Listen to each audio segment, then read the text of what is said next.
dude leaping behind him, and there's people hauling each other up the side of the cliff, and he's just like, there's a problem, but I don't have to worry about it too much.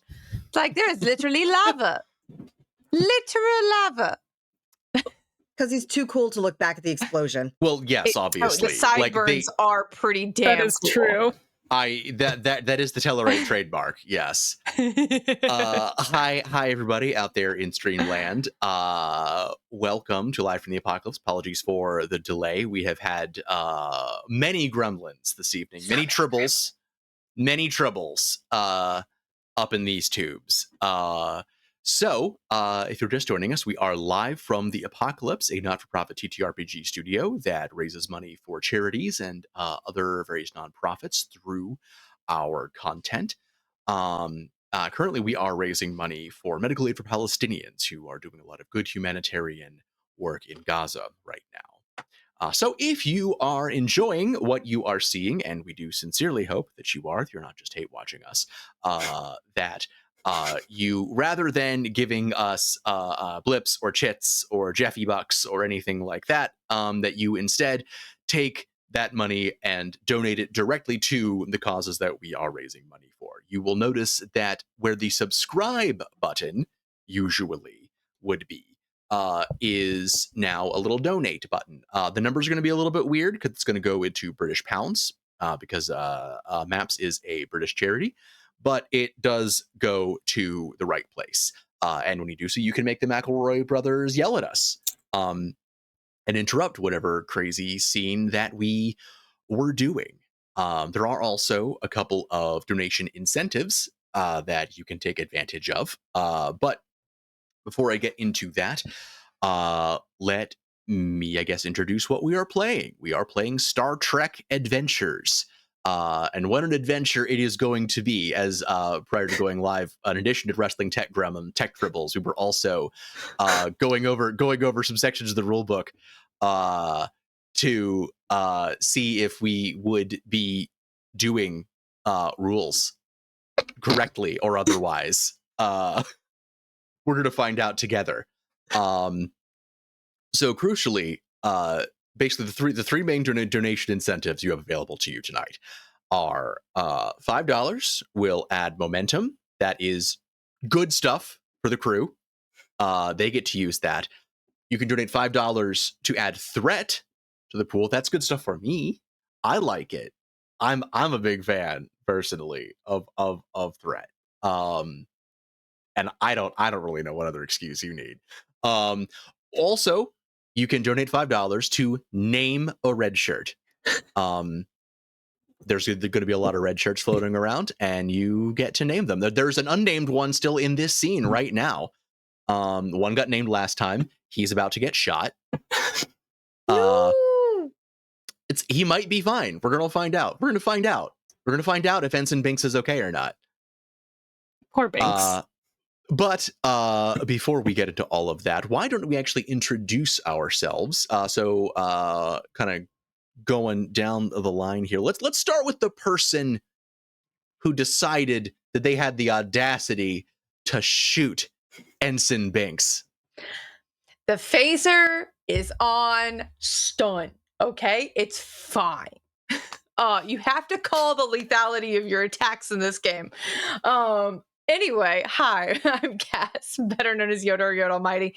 I am playing security officer Vimes to Sam. I'm going to shoot Binks in a non-lethal area.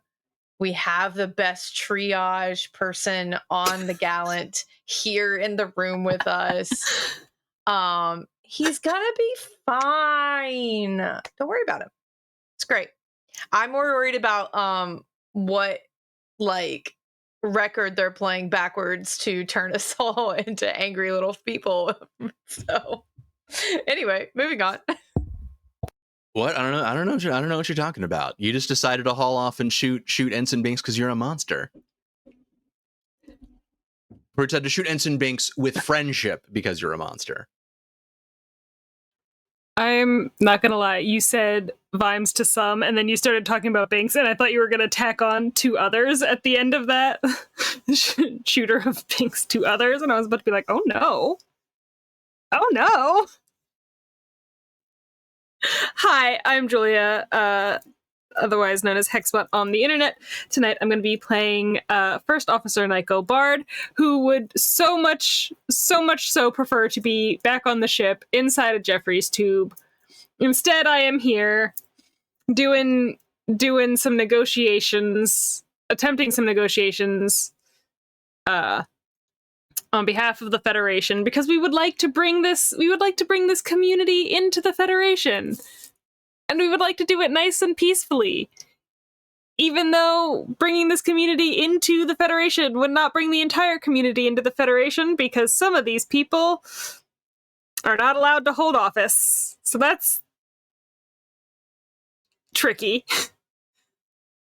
It's been a nice little political minefield, and now it's a physical minefield, because now we're shooting guns. I'm sorry, phasers. Space guns, friendship guns, stun guns. Pew pews, not bang bangs. Yes, yes. Very important. And I guess that brings us to... I'm Rouge, and I am playing Lieutenant Commander Cesarine, who is a joined Trill, who is the science officer. However, she's not actually a medical doctor. She is trained in emergency medicine. And I think this probably does qualify as an emergency, but you know, I wouldn't describe her as anyone's first choice for medical aid. So we'll see how this all pans out for poor Ensign Binks. I do feel like it's worth pointing out that the only kind of medical treatment Vimes probably gets is emergency, and therefore you are the best. It all works out. That is so true, and I didn't think about that until right now. That's the only kind of you don't go for your checkups. No. Absolutely not. Yearly physical? What's that?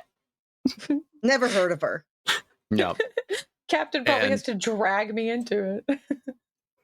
And I guess that brings us to me. Hi, everybody. I am Brendan, he, him, and I am the game master. I'm going to be playing literally everybody else. I apologize if I'm kind of dark this game. Like I said, Tech Gremlins, I'm running this from my laptop tonight. This was my desktop, which is not as good for a variety of things. And I'm doing my best with this ring light. We will see how long I can put up with that. Otherwise, I might have to retreat into the shadows once more, much like whatever has caused the cliffhanger at the end of the last episode. Quick recap, everybody. Last time on Star Trek Gallant, let's see, going in order. Nico. I'm sorry, Nico or Nyko? I've already forgotten. Nyko. Thank you. Nyko killed the captain. That happened canonically. So Serene told Julian Bashir to go fuck himself. That also happened canonically. And Vimes to Sam shot Ensign Binks in cold blood without provocation. That also happened canonically. Not okay. That last part is not entirely true. They have a pretty good reason for shooting Ensign Binks, as in the middle of a diplomatic negotiation, as things suddenly started getting very, very tense for seemingly no reason. Ensign Binks went and flipped his Thar space gun, his phaser rifle, from stun to kill, which is definitely not in the protocol. And thinking quickly on our cliffhanger, Vibes to Sam decided to clear leather.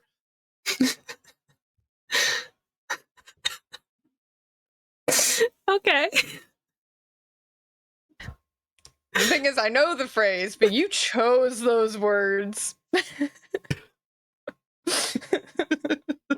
You chose to say that. I'm gonna behave. I'm gonna be good. Mhm. Okay. But before we pick up there, we are elsewhere. We are in the middle of a shanty town, blocks stacked atop one another. It's these cargo containers, essentially, built for the dual purpose of transporting goods and then for being transformed into modular housing when they have reached their destination. They were only ever really intended for use of maybe up to 2 or 3 years. But it has been significantly longer than that.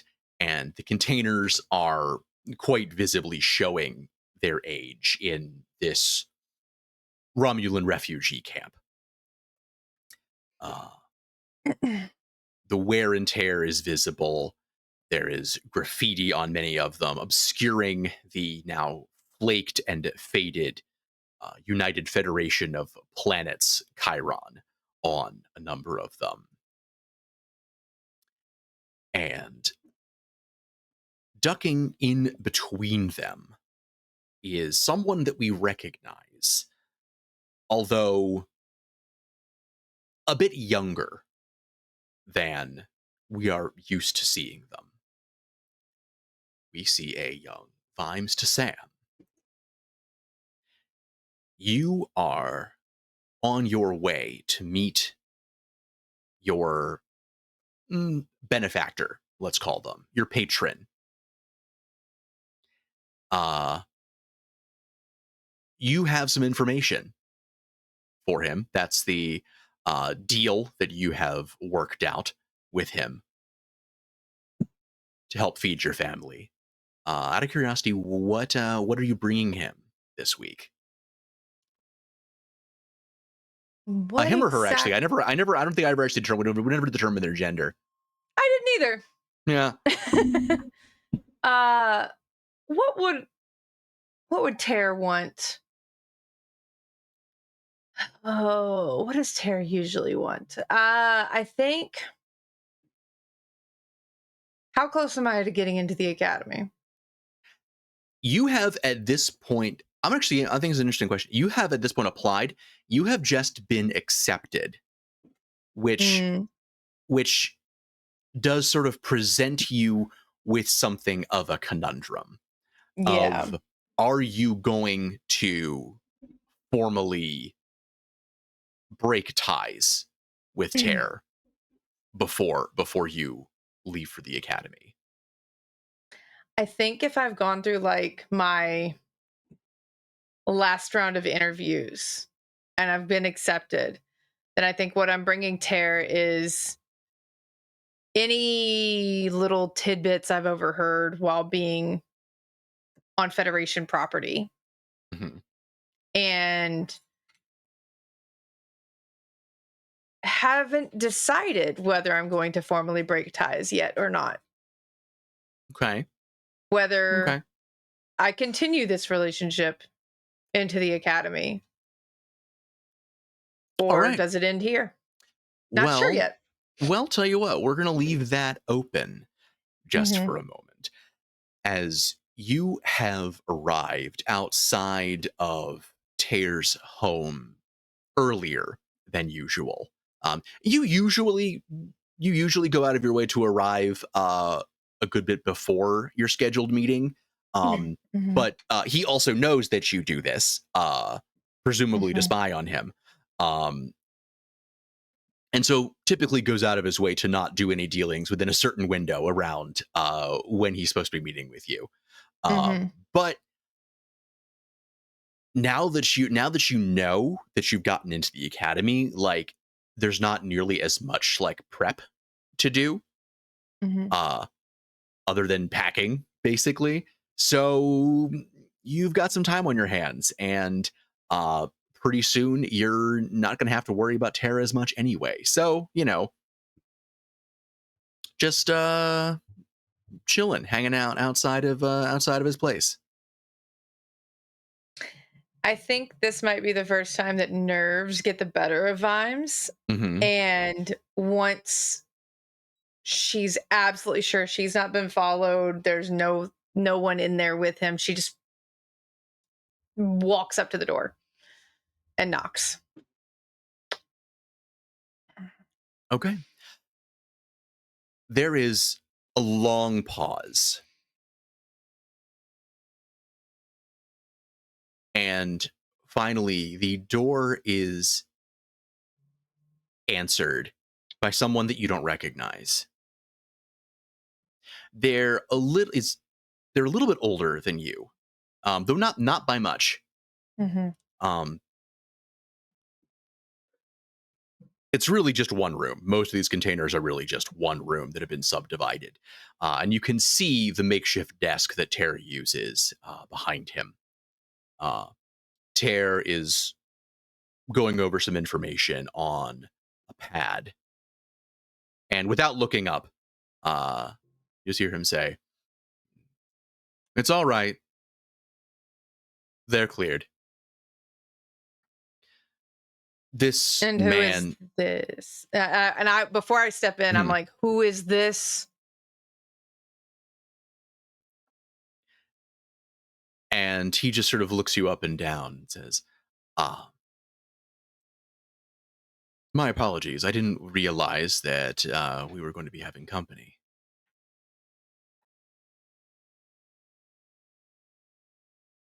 Did I just make you name an NPC? Oh, no. Oh, I know who this is. Oh, okay. No. Yeah. He's not saying. I'm You gonna, will notice also that crucially, that Ter did not use your name either. Yeah. Okay. Once I clock that, then yeah, I'll step inside.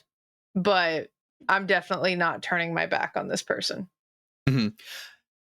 And he notices that, and well, Rala, if there's nothing else, I think I'll be excusing myself. I don't want to intrude. And he will just sort of slip out the door, and it closes behind you. You are once again alone with Terrala, we can call it what it is, your handler. Mm-hmm. Reporting in.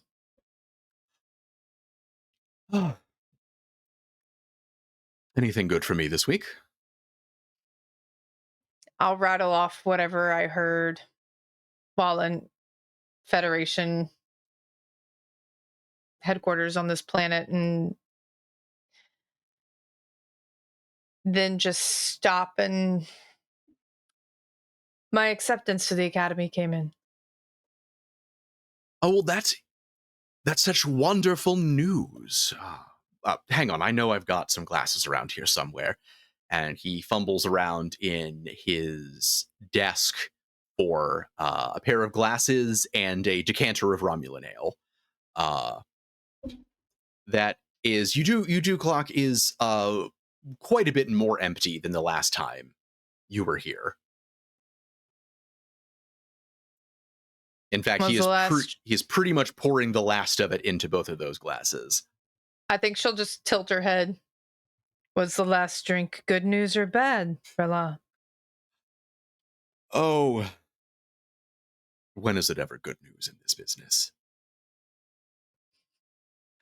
What I always say is that better to be a pessimist. You're always either being proven right or pleasantly surprised, but never disappointed.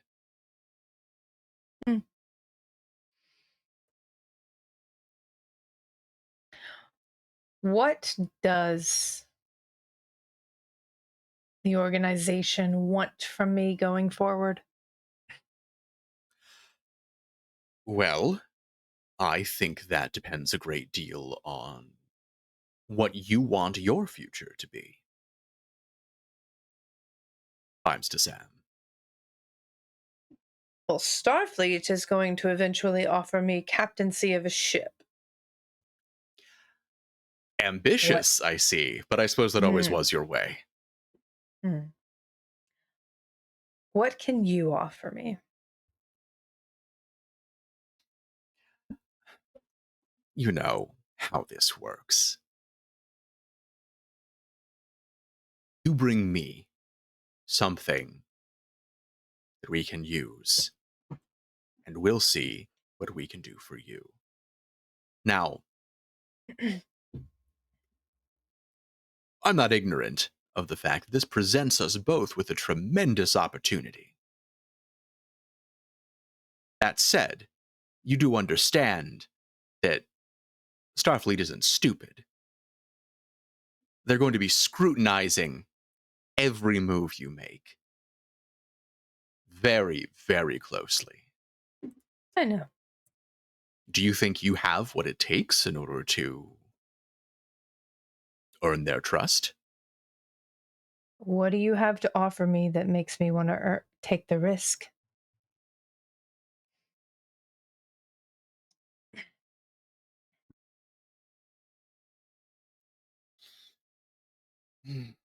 I'll be what? The fourth Romulan they've admitted since destruction of our planet?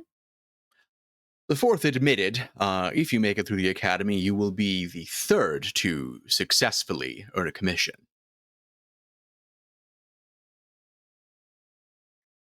Brendan, do I know the name of the person who didn't get commissioned? I mean, I would say probably, yeah. Okay. I mean, it's probably something. When you're applying to Starfleet Academy, you knowing you're only potentially the fourth to get admitted, you probably have pretty heavily scrutinized yourself, the candidates who went before you. Yeah. Okay. Ter, we've known each other a long time. I had a whole career before Romulus went.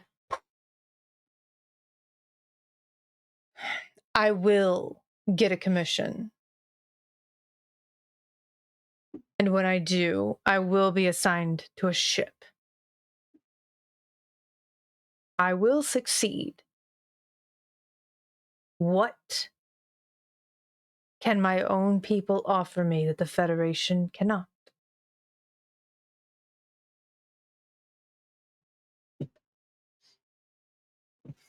Well, safety for your family. My family is fine. I would say your friend. I would say your friends, but we both know you don't have any. I don't.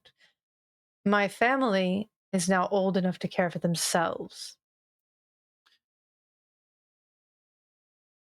The outlying colonies can be a dangerous place to Sam. Yes. And I raised my siblings. Do you think they are in any danger? Not today, but the gangs are always recruiting. And if they join, they are stupid, and I did not raise stupid children. Still, let me put it to you this way.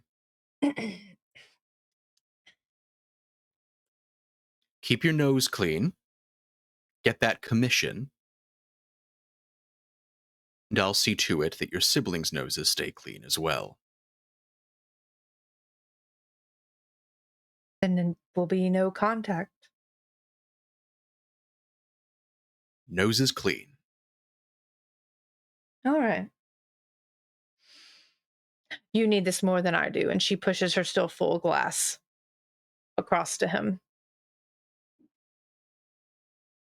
Goodbye. On your way out the door, you actually can hear him knocking the entirety of your glass back as well. Mm-hmm. Okay. Okay. Cool. Yeah. Bye.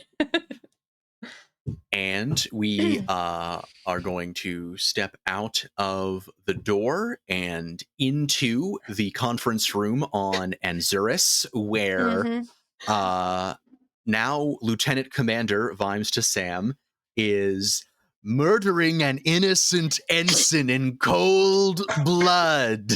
He shouldn't have been weak enough to pull his weapon. No, okay, all right. So Just drop my pen. you've been able to get the drop on Binks. Whatever is happening right now, Binks is, if nothing else, not a trained killer.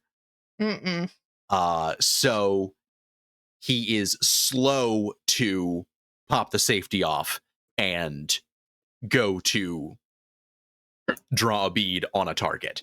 So you have the opportunity to try and stun him. Although I'm gonna take you it. will be, although if you do this, you will be the first person to start shooting in a Mexican standoff. Okay, so maybe I will pull and point. But my first order will be an order to drop it, Binks. He is not listening. Shoot. Yep. Okay. All right. What is that going to be? A control security. Yeah. Okay. Security is the default combat stat, and it's control for ranged. And I do not remember what it is for like batlething and overhand punching. I rolled a 2 under 15. Okay. So in on that a dice, case, I rolled a natural 20 earlier. So all right. So we're going to go to so you're using your phaser. So that phaser. 4 d6s. Yes. So yeah, that has 4 little Starfleet pips on it. So you're gonna roll 4d6. Oh no. Oh, Binks. No. Oh, Binks. I rolled a 1, 2, 5, and 6. All right. So 2 effects, I think, and 1, 2, 3, 5 damage. Yeah. But you did declare this was non-lethal. We did declare that this was friendship damage.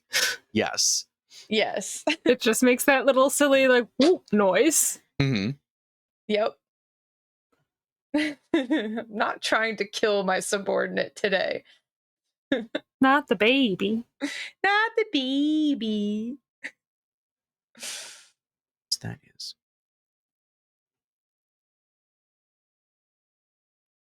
Sorry, as I myself go through my first Star Trek Adventures combat. Yeah. 5 damage, 2 effects. Nope. And I didn't even take a minor action to like make it hurt more. Oh, my PDF Well, you stopped shouldn't searching. because it's That's pretty cool. friendship. It's friendship.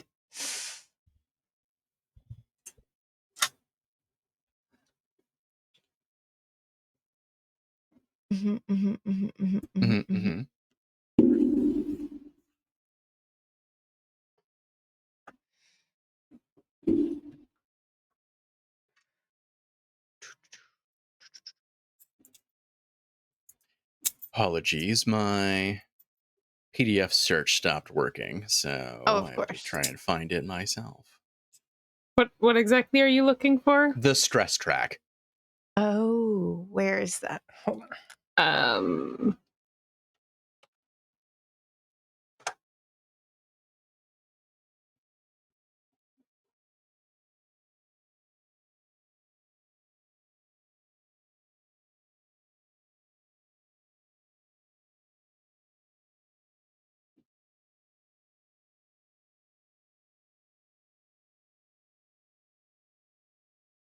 Oh, okay. All right. So if they suffer 5 or more damage from a single attack or hazard, direction resistance, the character suffers an injury. So what is the total stress? So injured by a non-lethal attack. So if they suffer an injury, they are incapacitated and unable to take any minor action, attempt any task for the remainder of the scene. So for 2 injuries, all those injuries one at a time. Okay. So, crucially, they are going to be minor actions. Mhm, mhm, mhm, mhm, mhm. Mhm.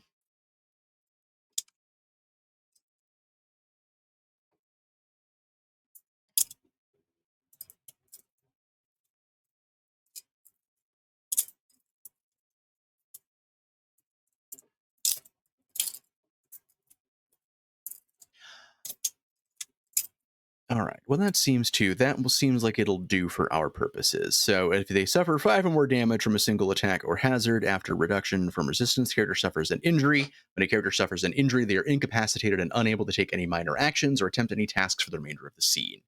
And if they are already injured by a non-lethal attack and take another kind of injury, then they immediately get a lethal injury. But in this case, they do not. So they take an injury from 5 levels of non-lethal friendship damage and take a non-lethal friendship injury, which will incapacitate him.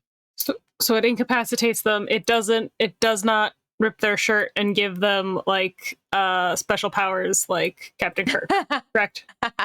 No, this is definitely the just like the scorched burnt Starfleet uniform kind of injury. Okay. Yeah. So shirt's And intact. as soon as the shot goes off and I see him incapacitated, hands up. Apologies. So Something. shit is popping off at this point. Yeah. Yeah. There were a number of people who were seemingly already very itchy on the trigger, and as soon as somebody has started shooting, they are shooting as well. He was across the room from me. What was I supposed to do? No, it's fair. So, Ah! at this Oh no. point, we've got Oh no. Oh no. Oh no. Sosa, get down. Sosa down. Oh, that's funny.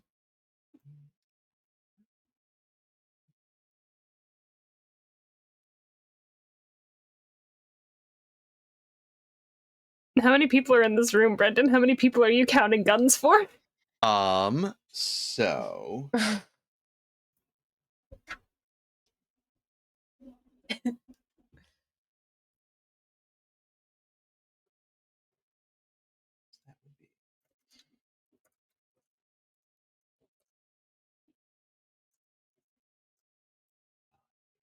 so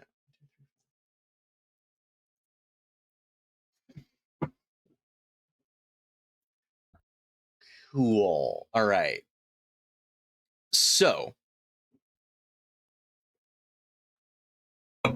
in the room, there is the table at which are seated Nico and Kadith on one side, along with Dodica and Vani on the other side. Vani had just come across the table at Kadith, which is when Vimes intervened and temporarily stopped that. But that was the point at which Binks switched their setting to kill. Besides that, there are on the Federation side Ensign Binks, an additional unnamed red shirt, Lieutenant Commander So Serene, and Lieutenant Commander Vimes to Sam. There are an equal number of Romulans on the other side. So four on the Federation side and 4 on the Romulan side. And at this point, just going to kind of go down the line. The first guard is reflexively going to be taking a shot at Vimes. Okay, what do I do to avoid that? There's things I can do. There's a thing. Hold on. I also have, he has extra threat to try and do that. To go before you. Yeah. Well, So yeah. So in this case, he's not He actually going before you because you have just gone. Yeah. Okay, hold on. I'm rereading.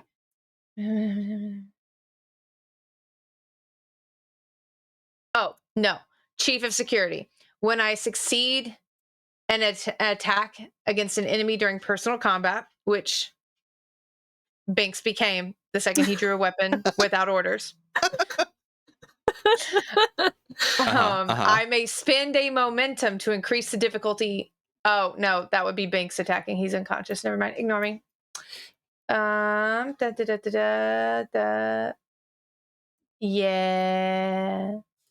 You're in danger. I'm fine. But there is a thing where you can. I was reading it earlier. So you can contest a melee attack. You can't contest a ranged attack. But there is avoiding injury is a thing. Yes, yeah. So if you take an injury, you can choose to try and avoid Okay. an injury. Shoot me. Yeah. Bring it on. Should mean something that the Romulan in the room did not shoot any of the Romulans in the room. Mm-hmm. But okay.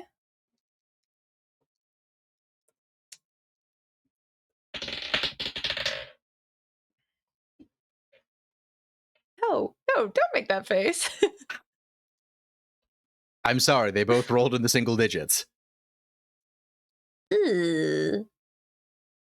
Now I'm in danger.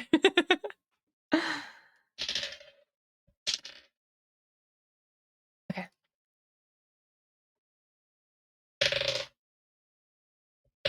How many dice are you rolling? I rolled 4, but I'm rolling 4 for their phasers, but I only have 2 d6s in front of me. Okay. Yeah. I needed to get more Just d6s for this. It just sounds more threatening than it needs to. Yes. Nope, drop my knife. So that's a total of 3 damage. Okay, so how do I mark damage on the sheet? Like, so it should be your stress track. Stress is your damage. Okay. Yeah. I'm so fine, guys. That's a flesh wound. Okay. I've taken harder hits in training. Yeah, I think like where does he shoot me? Is it like a shoulder shot? Like what are we doing here? Well, I mean, you know how much 3 damage is to you. So where do you think he hit you?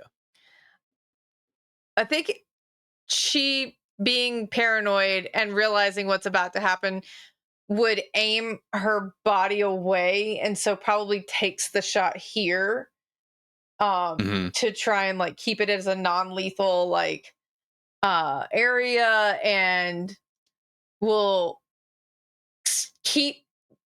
re-raise hands and phaser in the air like, everybody calm down.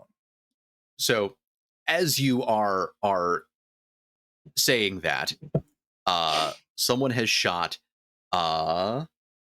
I would say Nico versus Sosa. Do either of you have a preference on going first? Wait, going first to get shot? No, going first is which one of you wants to go before the other one. Oh, okay.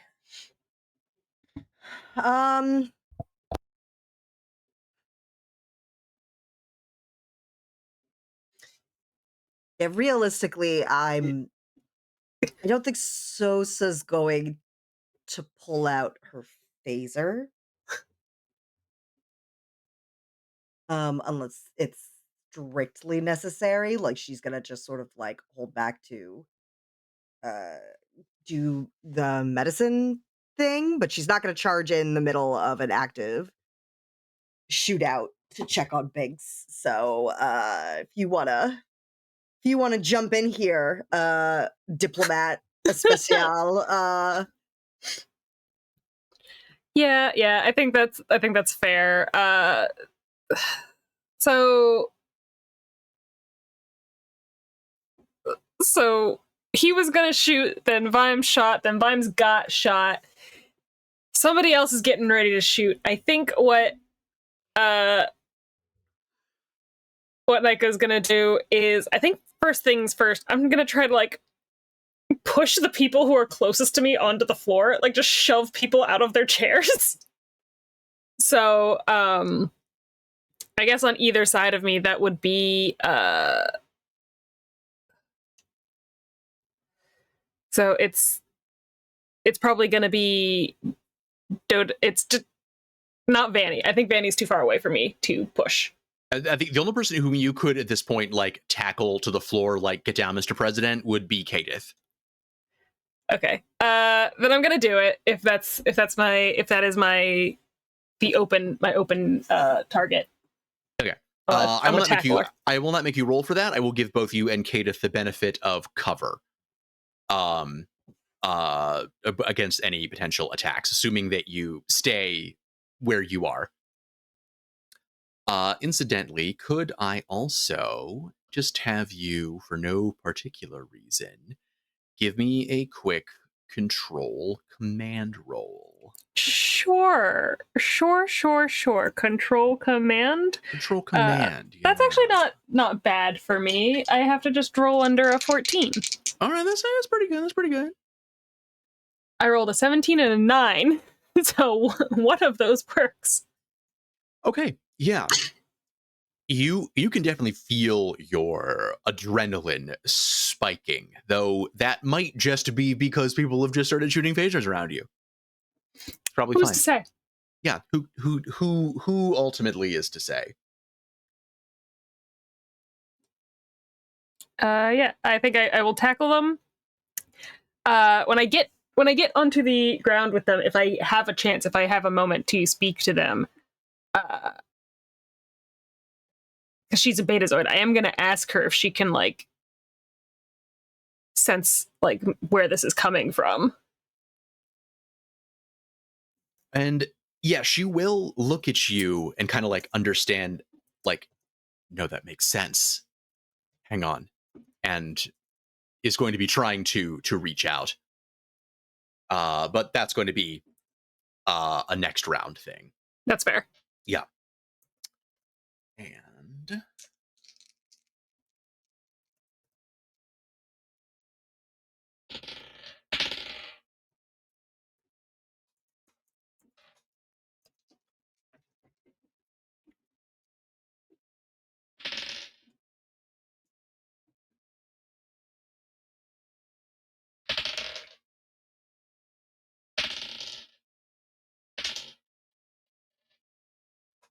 Brennan, go get more D6s. no. Please. No. Pretty please. No. You get to listen to me roll 2d6 2 times. And the other, as of yet unnamed, because he doesn't really deserve one at this point, Red Shirt, has hauled off and has just fired a shot at the Romulan who just shot Vimes. Was it non-lethal? You didn't get a chance to see whether or not they had altered their phaser rifle or not. It doesn't appear as though the guard in question has suffered an injury. They got shot. That's not great, but it wasn't like a one and done like it was with Binks.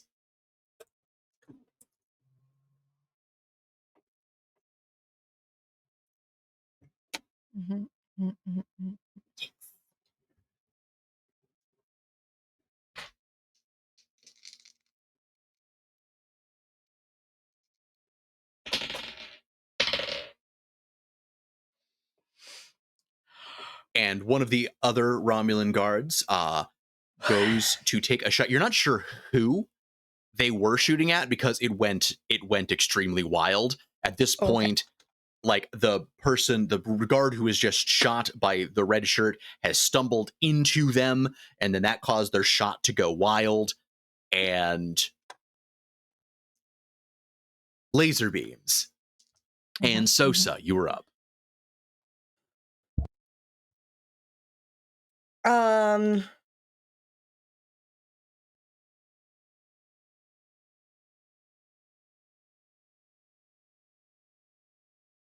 I was seated at a different table than like the actual delegates, right? You were sort of at like the periphery of the room, next to where Vimes was initially before they went up to the table, and the two red shirts. So you are nearest to Ensign Binks and the red shirt that just shot one of the Romulans. Okay.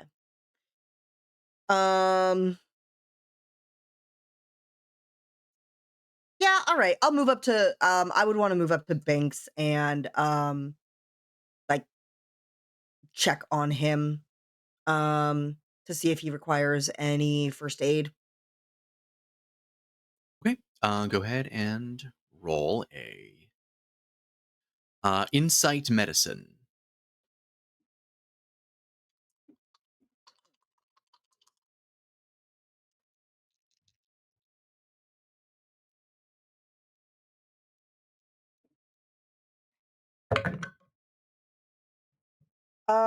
Yeah, one of those worked.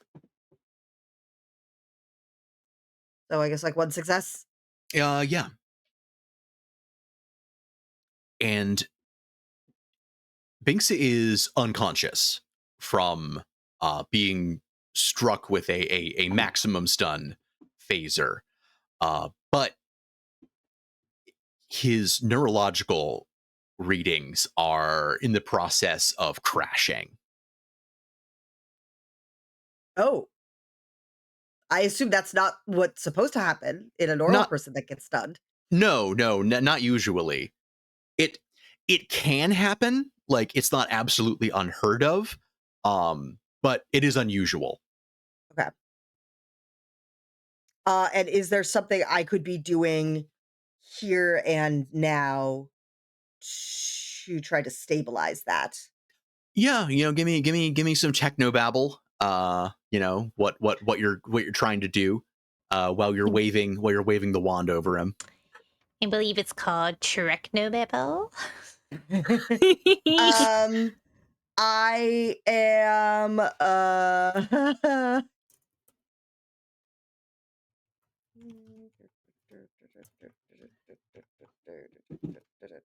So do you have the little like headband thing from the whale movie that they just slap onto Chekhov's head right when they stop the doctor from like just boring into his head with like a regular ass hand drill, which is wild. They were like, we're just gonna drill into his head, and even it was like even by Like that time 1980, period, 1986. it was like, Yeah. hey guys, what are you doing? It's like, that was just a man who wanted to try something. I am giving him a shot of Cordrazine to stabilize his neural network. Sick. Go ahead and A hypo spray, of course. Sorry, not a shot. Yeah. A Yeah. hypo Oh, spray of course. of Cordrazine. Yeah, go ahead. Right, Go ahead and so I can go ahead and roll, or yeah, go ahead and roll control medicine. so I on my sheet it says that first aid specifically is daring and medicine. Oh, okay. Well, go ahead.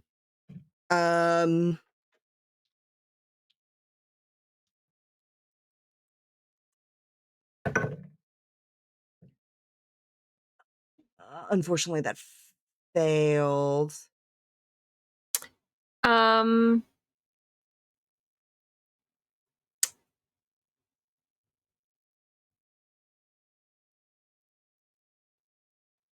Can burn a momentum roll, third D20.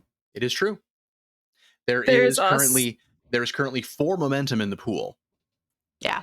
Also, I can let you re-roll 1 d20 by being present on the scene as the commander if I were to assist in some way. Just shout at me, get that ensign back up and Can I shout some encouraging words to Sosa to help them? If you could tell me what those encouraging words are, sure. I think from where I am, crouched behind the one table, and I like swing my head in around and look. I see Sosa with Binks, and I'm gonna say,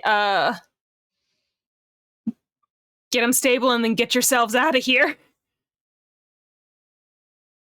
I'll try to get them to be like, leave, escape. Or they're gonna keep shooting. Mm-hmm. You don't look convinced. You don't look very convinced, friend. Oh, no, I'm convinced. Oh, okay. No. So, Yeah, so that means I spend a momentum and I get to reroll, or I just get one free reroll? You just get the reroll from my from one of my talents. Mm-hmm. Cool. Okay, that one does succeed. Okay. Yeah. So based on what first aid says on my sheet specifically, it's a success. It's only one difficulty, and success means the wounded will not die at the end of the scene, but they remain incapacitated. Okay.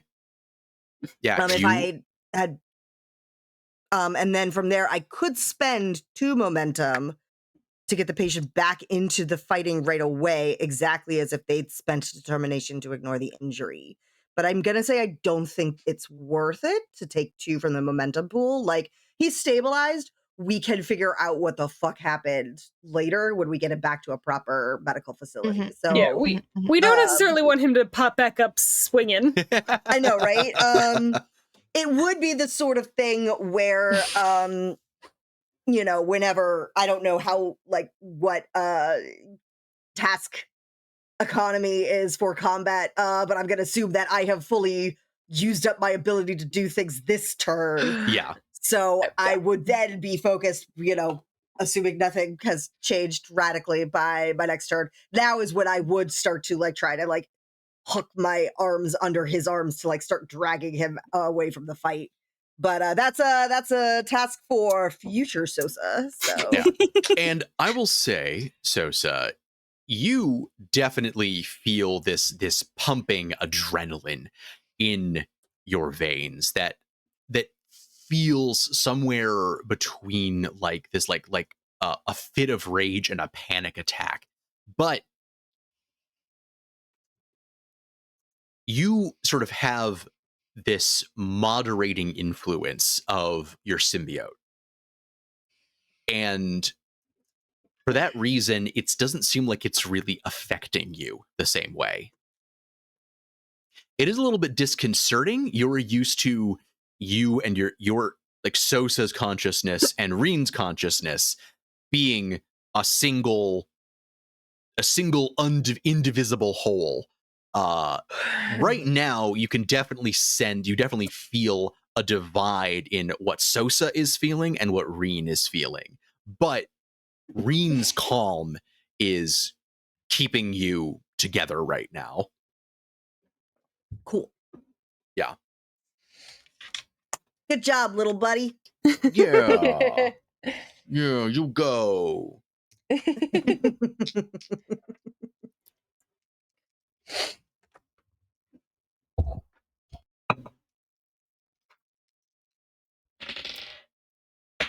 I'm not gonna lie, I did find a Reddit thread of what was the most frequently used scientific jargon / technobabble.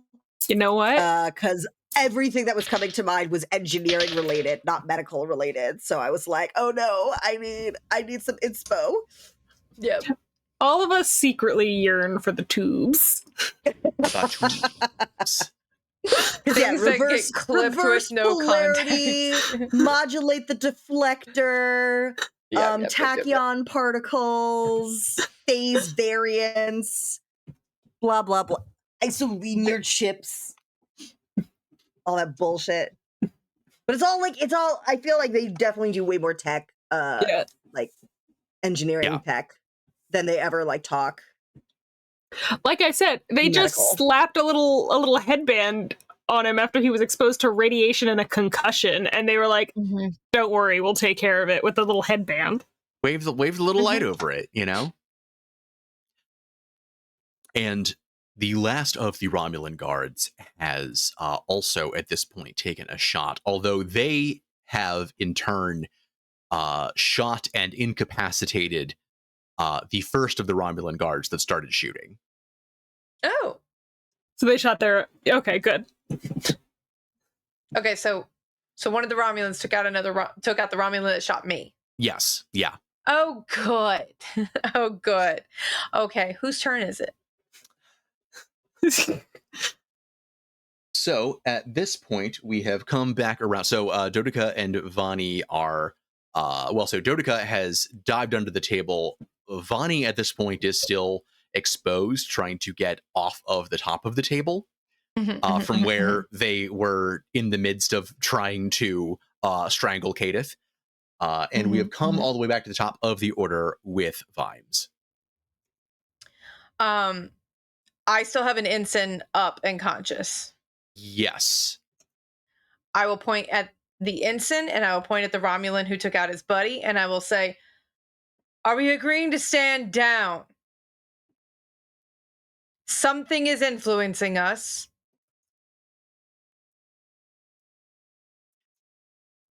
And I'm trying to be intimidating. Okay, cool.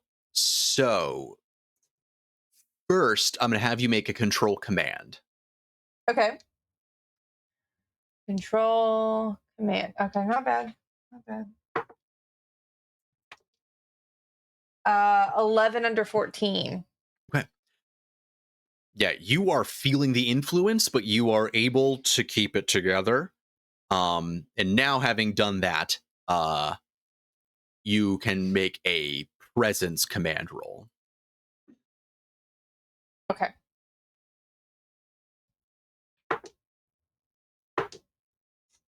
Okay, that is a 3 under 13. Just the one success, though?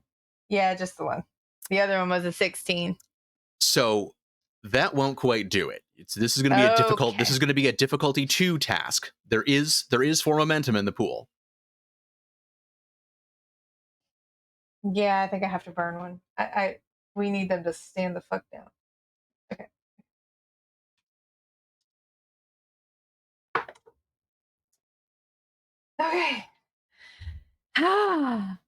Okay.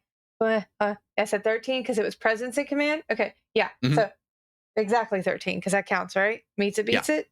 Okay. Yeah. Okay. Yeah. That is a 13, right? Not an 18. This dice is hard to read. That is a 13. Okay. Okay. And it seems as though, the ensign that you're speaking to kind of stops and says, yes, no, of course, sir. And the Romulan in question moves towards the table, but basically sort of like dives over top of Vani. Oh yeah. With their body to like shield them. I think then the last thing I'll do is as I'm scanning the room for any like obvious devices that I may have missed on the way in, etc., I'll just say, Commander Bard, I recommend we beam everybody to the gal. Maiko's gonna pop up on their knees, so like hands on the table, but like not fully standing up, just kind of like at the table like this, like a child. Like a little meerkat. Just hello. Hello. And is going to say, we cannot take anyone aboard the ship who does not want to go aboard the ship. So Vani Dorica, would you care to tour the Gallant? And Vani and Dodica look at each other a moment, trying to gather themselves, and this point Vani perks up and gestures towards the door and says, "There's gunfire outside." Shit. Would you like to tour the Gallant? And they both will nod at you and say, do what you have to. I'm gonna hit that the communicator, and I'm gonna tap in, because the communicator knows exactly who you're calling without any specification. This is First Commander Nico Bard requesting 1, 2, 3, 4, 5, 6, 7, 8, full room up onto the gal. Thank you, and work quickly, please. We are taking fire. Work quickly, please. We're taking. And you hear an ensign over the comms, stand by, Commander. I will pick up Banks and throw his arm over my shoulder, but phaser out towards the door.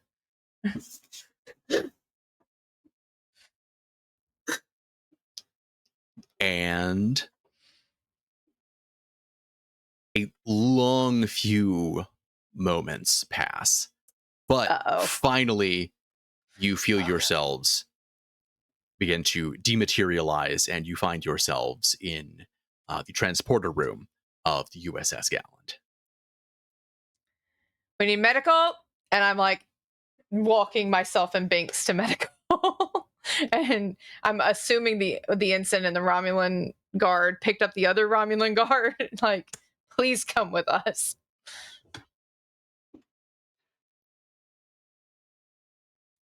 Nico's gonna lean over to Sosa and be like, "You okay? Did you get hit?"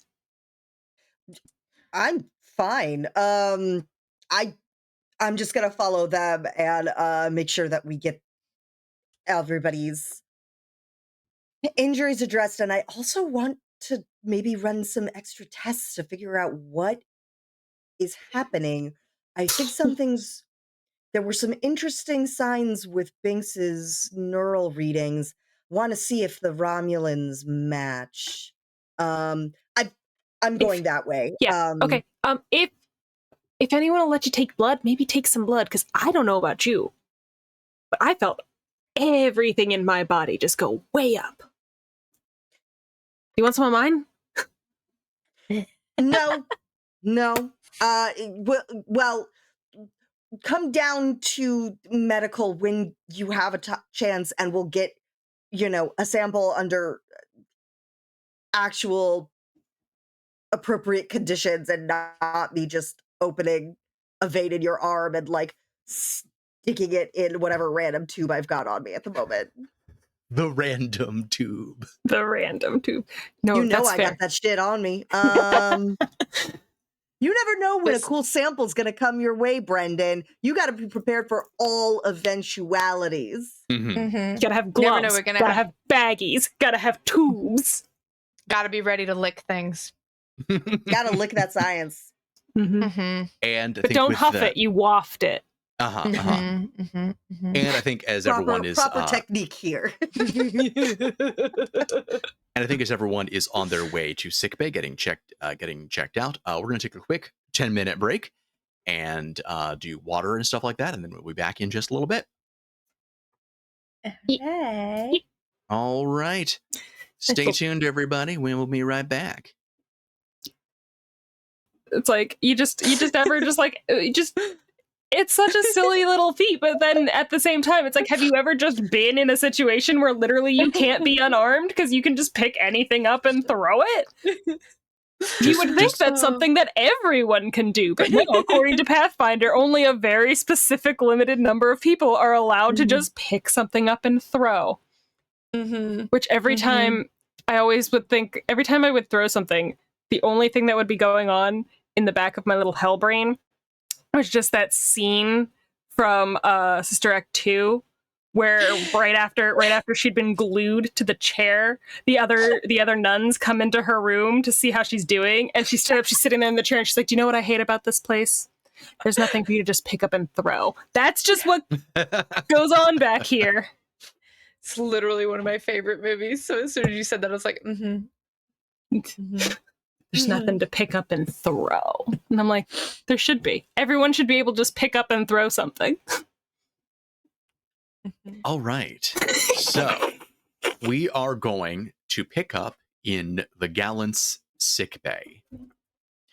So what would be So Serene's preferred procedure here? Obviously, so Lieutenant Shannara, ship's actual doctor, is here to assist. You also can use the MH if you're feeling it. What sort of examination does Sosa want to do here? Definitely the main thing, she thinks she wants to double check the neural pathways for all of the people who were suddenly aggressive in that fight. And then also would like to compare to the benchmark of what the neural looks like for everybody else who was in the room who didn't end up turning on, someone who didn't fire first.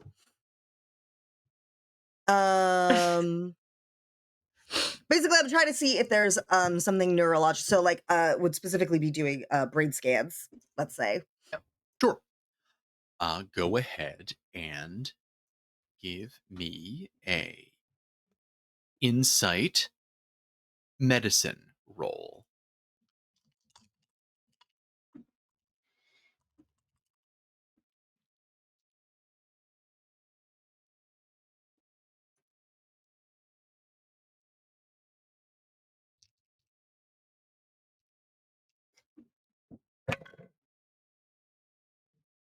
One success. I'm gonna retire you. You're rolling too high. The irony. Let me check something real quick.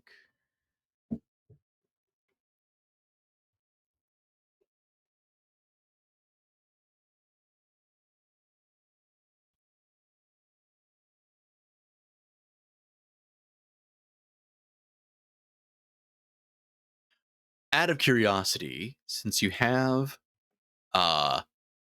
advanced research facilities on the Gallant, that lets you use the ship's stats if you want for certain research tasks.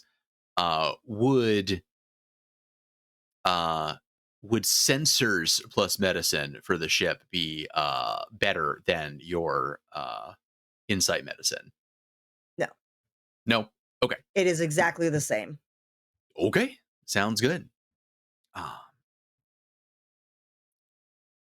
So, you've performed these scans on everyone, and you are seeing pretty much across the board this same pattern of intensely stimulated neural activity, like particularly in the amygdala,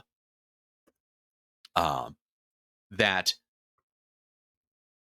seems, in your experience, like it is in line with some sort of psionic manipulation.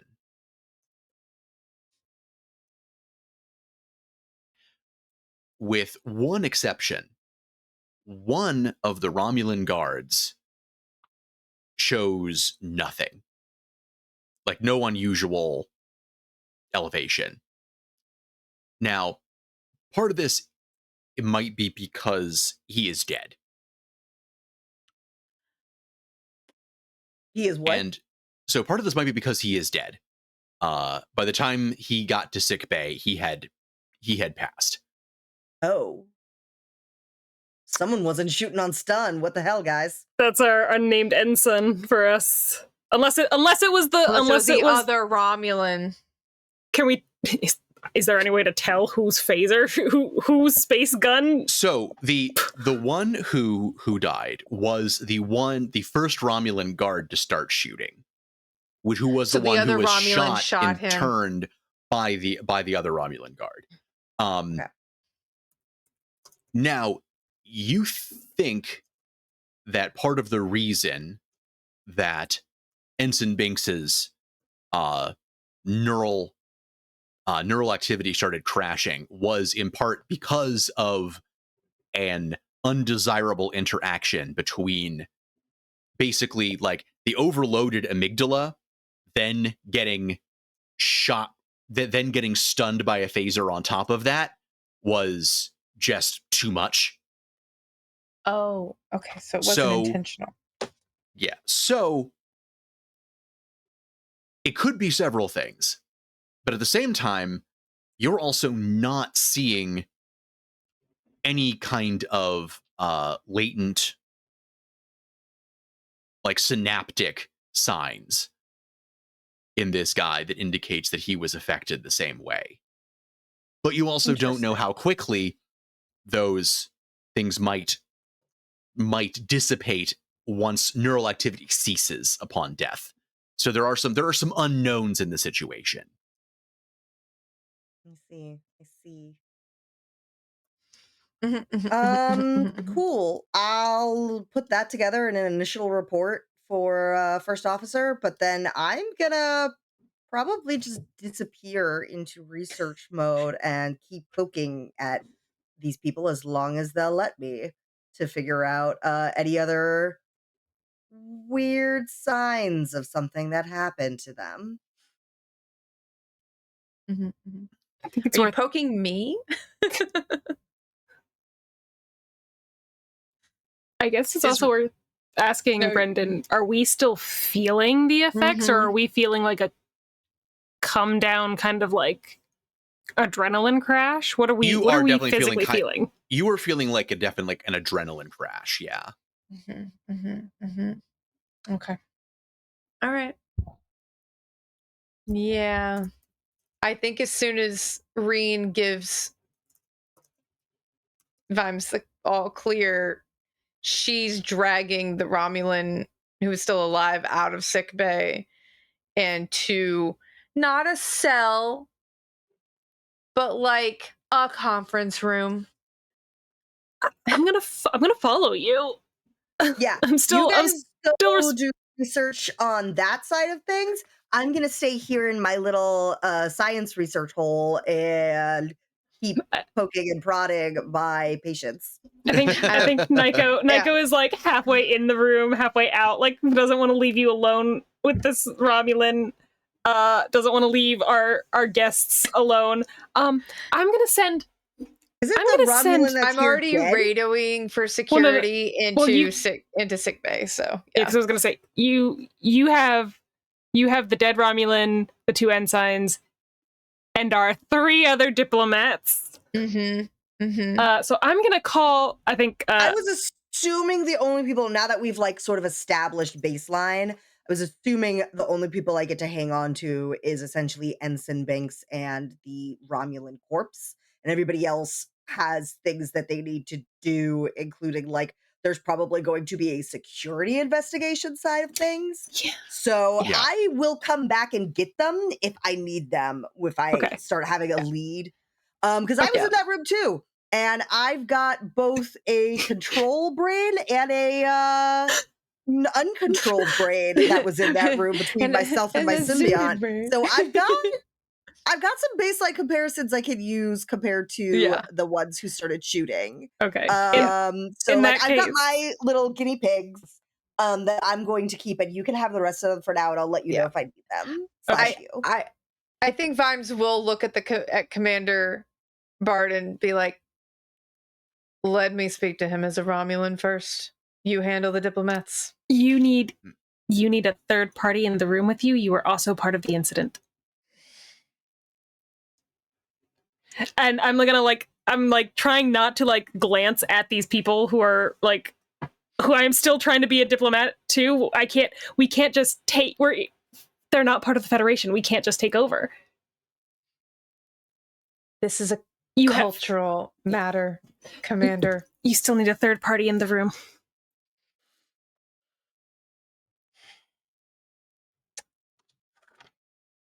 Vani was the other Romulan, right? So Yes. there were several other Romulans in the room. Vani was the Romulan negotiator, and then all the other guards on the other side were Romulan. Okay, so we snagged all the guards. Yes. So there were 4 guards. One is dead. One is dead. Okay. One is dead. The rest are in sick bay, and I'm assuming the one you were dragging away was the one who shot the one that shot you, right? Yes. Yes. Okay. Yes. Fine. What was the doctor's name? Fully forgot their name during the Lieutenant Shannara. simulation. Shannara. Lieutenant Shannara, is there a private area of sickbay that I can speak to this person? You can use my office. However, I don't want to get involved in security matters, but I think the protocol is on the side of Commander Bard. And the next question, Lieutenant Shannara, will you join us in your office, please? I would be happy to. Thank you, Commander. All right, I will see to the accommodations for our other guests. Thank you. All right, I say drag. I'm making it very clear you follow me or this is a problem. I'm not laying hands on this person, like Mhm. gesturing to follow Lieutenant Shannara wherever the office is. They will glance at the other two surviving Romulan guards, but will begrudgingly follow you. So as soon as the door to Lieutenant Shannara's office shuts, I'll gesture to a chair.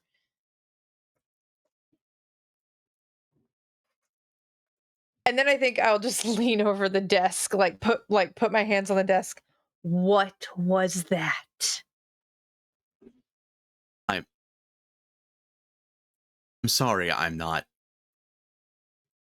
I don't have any better idea than you do. Was that Tal Shiar interference? I'm so sorry. My name is Lieutenant Commander Vimes Tassam. Who are you? My name is Captain Aquila. Captain Aquila. Pleasure. Was that Tal Shiar interference?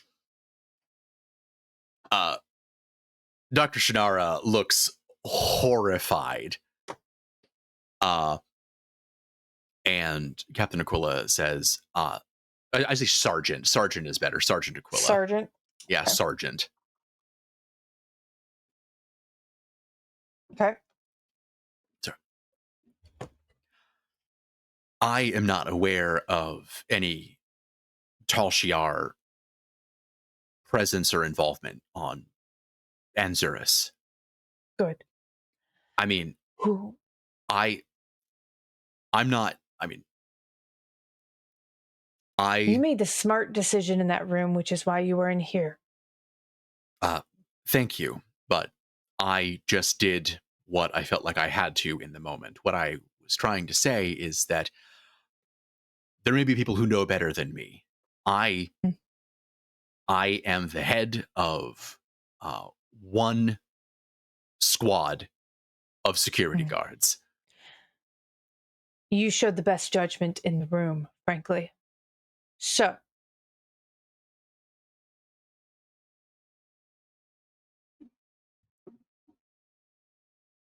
if it's not Tal Shiar, who would have wanted those negotiations to fail? Long list. It's hard to say. It's Hmm. divisive. There's a lot of support behind it, but there's also a lot of people who aren't thrilled by the idea. I'll be completely blunt with you, Commander. I'm one of them. Understood. Okay. Thank you. That said, I wasn't going to let this thing turn into a shit show on my watch, even though No. it managed to anyway. Yes. It appears that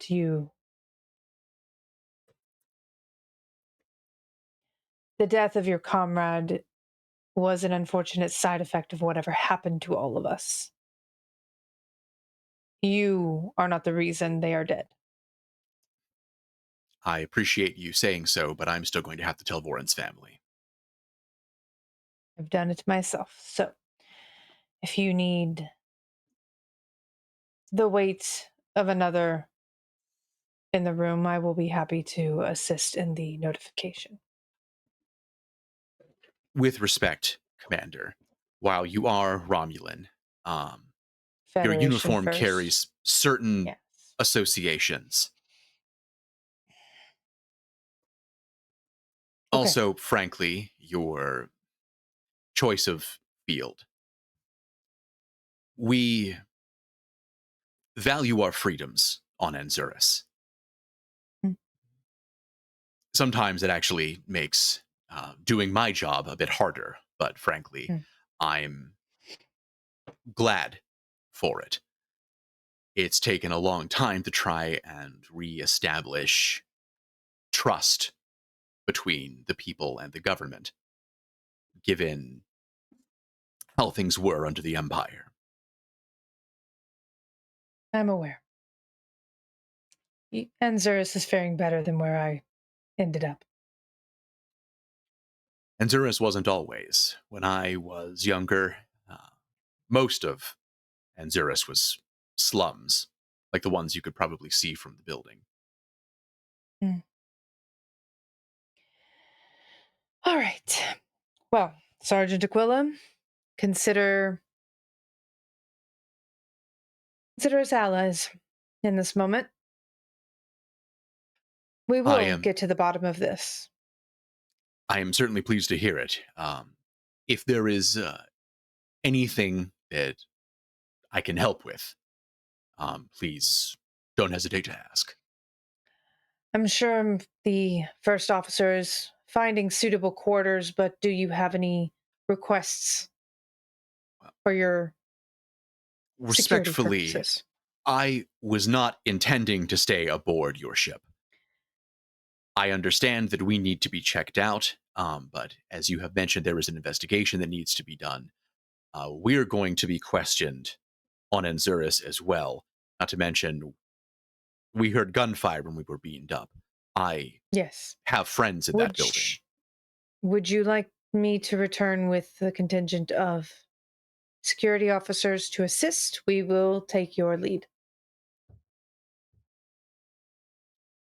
Let me clear it up above, assuming that that hasn't gone completely to shit. But yes, I think we're probably going to be dealing with a lot of wounded. Anything you need. I think perhaps a security detail and some medical assistance would, if I'm to hazard a guess, be helpful. I'll glance at Lieutenant Shannara. Lieutenant.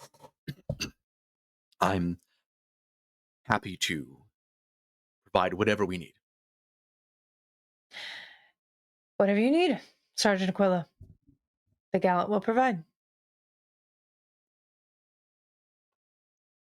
And Aquila will look around and will look at you pointedly and ask, "Am I dismissed?" You are dismissed. And I'll follow him out. Oh, her actually. Oh, her. Sorry. Yeah. Okay. Yeah, And I'll follow her out. as you are on the way out, Shannara will tap you on the shoulder.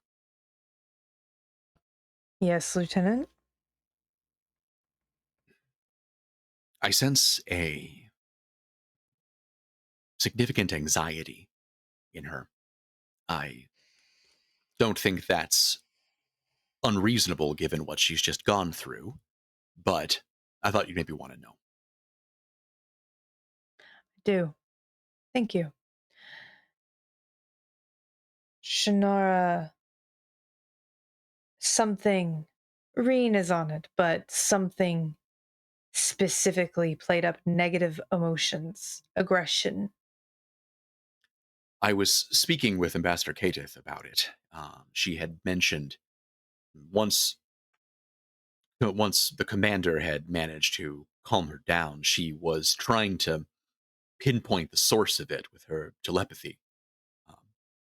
As I understand it, she hadn't quite managed to pinpoint it prior to being beamed out. Mm-hmm. Shannara is also a Betazoid, right? Shannara is also Betazoid. Okay. That's what I had. I was like, I didn't write that down, and that feels like mistaken my point. I mean, that's partly why several of them are posted in the Discord as well. I forgot about that. Yeah. Okay. I am Well- also going to have to update it as the list of NPCs inevitably just grows and grows. It'll be very necessary because I'm spelling these NPC names phonetically as you are saying them, Yeah. and I know that is wrong. Yeah, I'm gonna put Ter Rela in there. Just so you do know how to spell it. Yeah. Yeah. Sergeant Aquila's name is spelled like Aquila, like the city from Lady Hawk. Is that correct? Do you mean the French town from? Oh, and I was thinking the Roman general. So It is spelled Aquila. I did it. Yeah. Yeah. Okay. I will look to Shannara. If you can keep an eye on things, including the ambassador. I will certainly do my best. Thank you. Assemble some medical officers willing to go down to the planet once I give the all clear. I will make Thank it you. so. Thank you. And I will follow Aquila out.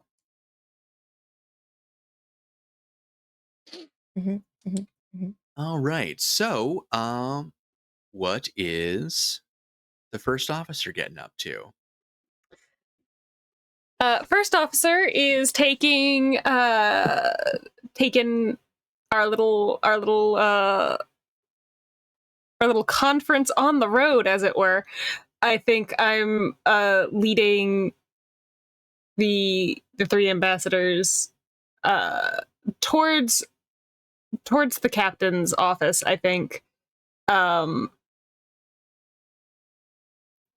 of I'm giving the tour as we walk, but like there's like definitely like it's a very truncated, abbreviated walking with purpose type of a situation, trying to get everyone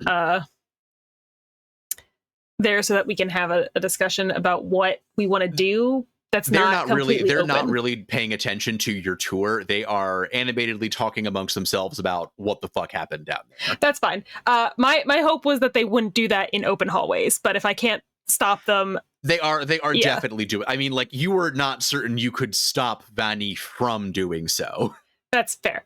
But I'm taking them to the captain's, maybe not the captain's office, maybe like that little room, conference room, little conference room where all the upper members of the team would like gather to have the little hotel conference room. Yeah, little hotel conference room that they would all hang out in. And as I walk, when it's clear that my little attempts to distract them are not working, I will comms to the captain directly to ask that he meet us there. I have already made myself available, number one. Very cool. Very, very nice. Thank you, sir. Much appreciated. As before you sign off, you hear him say, I am in the conference room presently. Commander Brannigan has the bridge. I was about to ask who had the helm. Who's driving the ship?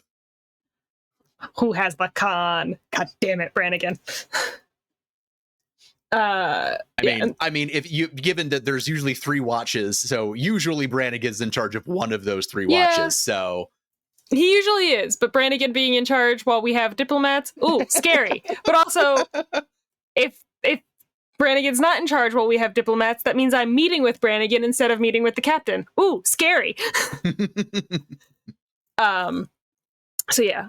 Then once that's established, I will stop attempting to make a tour and just kind of hustle them in, because the sooner I can get them out of open corridors, the better. And then once we are there, I will make the necessary introductions. And then I think I'm going to defer to Vanny and Dotica about how they want to proceed.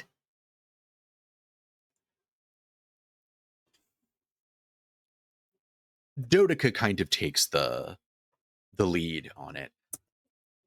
I've managed to get in touch with our government to inform them of where we are, which it turns out is good, as there are apparently already reports circulating that we were kidnapped. We have obviously disabused them of that notion, and they are trying to disseminate that information. However, that is now playing defense against the more reactionary of our information outlets. Would it be of use to you to make use of our comms to speak directly with those information outlets? At least while we are still trying to establish that it is safe to return to the facility. I suppose I could speak directly with Tikal, as much as I would prefer not to. Of course, he will probably not help things, if I'm being honest. You don't have to do it if you think it would be worse. I just want to make it extremely clear that you can talk to anyone you want. Oh, of course. I was not under the impression that we were prisoners here. I'm simply trying to figure out how best to do damage control from this back home. What communication we've had has indicated that what happened with us happened elsewhere in the facility at around the same time. There were also demonstrators outside the building and counter demonstrators, and that same effect caused that to become violent as well. As I said, our information outlets are currently headlining riots at Federation negotiations and speculations that government officials were kidnapped.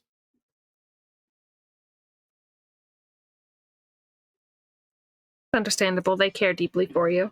They would be concerned about your well-being. I don't think that Tikal cares about anything so much as a salacious story.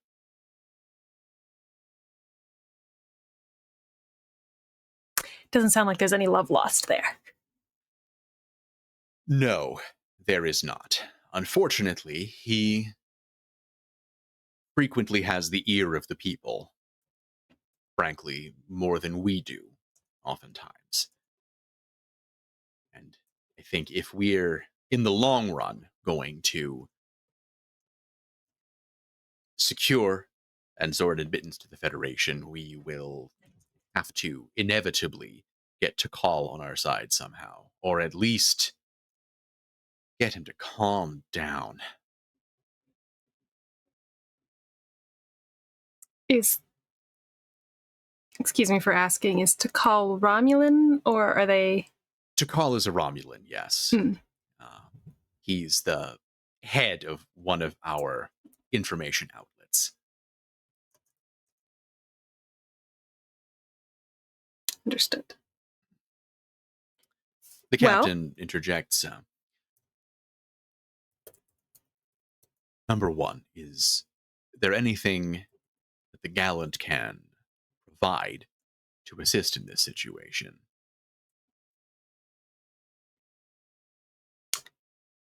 I think it's probably of great importance that we assist in the investigation as to what happened back at the conference building. I think it's important that we show a presence, that we are here in support, and that this has not shaken our standing in these discussions, and that we are equally as invested in what has happened here. I agree. You have my full authority in conducting this investigation. If you need any Starfleet or Federation resources beyond that which the Gallant can provide, let me know. I can't guarantee it, but I can run it up the chain.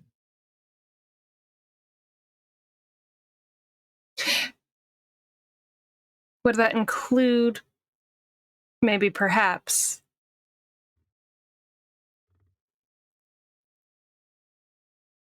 inviting Tikal here? inviting to call for a meeting aboard the Gallant. Hmm. I am absolutely happy to make the Gallant available for a diplomatic meeting in the event that all parties would find that amenable. It was suggested at one point for the original meeting. However, that was seen as potentially politically inflammatory. For all the good having it on the surface did to prevent that.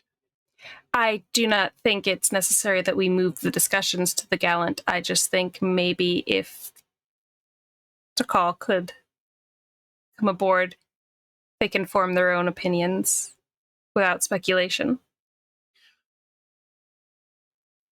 I will make the facilities of the Gallant available to you, number one. Just let me know when exactly so that I can make sure the carpets are deep cleaned. Understood, sir. Thank you. I guess the next steps would be to establish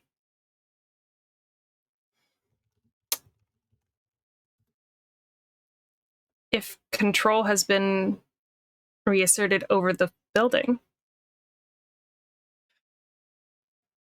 My understanding is a Dodica now. Yes. The perpetual game master problem. My understanding. Switch that voice.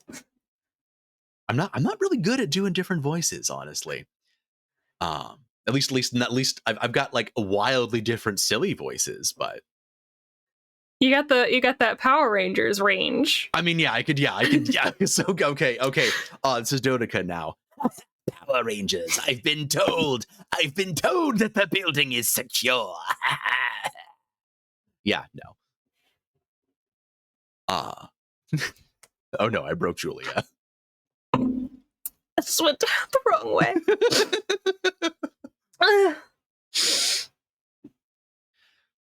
I've been told that the building is secure. There is a security cordon surrounding it. We are in the process of triaging victims at this time, casualties, as well as beginning preliminary investigations. My understanding is that our Sergeant Aquila, your Lieutenant Commander Vimes, are getting ready to go to the surface with a security detail and a medical detachment to assist.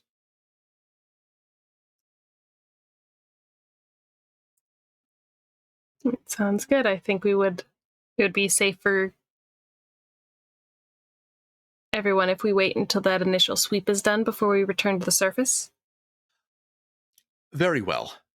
However, assuming that the all clear has been given, I think it would be best for Bonnie and myself to return to the surface as well. If only so we can make quite visible and apparent that we are alive, well, and decidedly not hostages of the Federation. Not that we don't appreciate your hospitality. Of course. We will, I can escort you back to the, my brain just completely yoinked the name right out of my brain. The name My of... brain. My brain keeps wanting to say the helipad, and that's not correct. Oh, the transporter room, the transporter pad? Yeah, just the shiny, transporter room. Thank you. The shiny magic beam room. The room that doesn't actually have a special name. The name is the descriptor, and my brain just went, nope. It makes you go all glittery, and then the room you show up that somewhere else. Transports you. Yeah. The transportation room. No, that's not quite right. The movie room. Anyway, Naiko offers to escort them back to the transporter room so that they can return to the surface with Vimes and the rest of the Romulan security detail and the medical away team. All right. And with that, I think we will pivot back to the lab with Sosureen. what are you getting up to in there? Well, she is just doing full workup diagnostic of herself versus Banks, and trying to ascertain if there was a different like marker of like what was happening, or if there was in fact something about what made him more susceptible than because like not everybody fucking started shooting off weapons, and presumably that was not something Biggs intended to do, so you know. So she's gonna be trying to do like full workup, running tests, etc. Okay. Give me your choice of either insight medicine or reason medicine. I suppose I could use science instead of medicine. Yeah, go ahead. Go ahead and use science.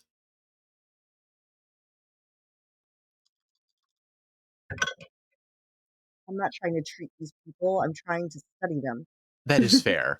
I These don't are want to these aren't fix- patients, they're specimens, damn it. Exactly. You That raise will a be fair 2 point. successes in that case. Okay.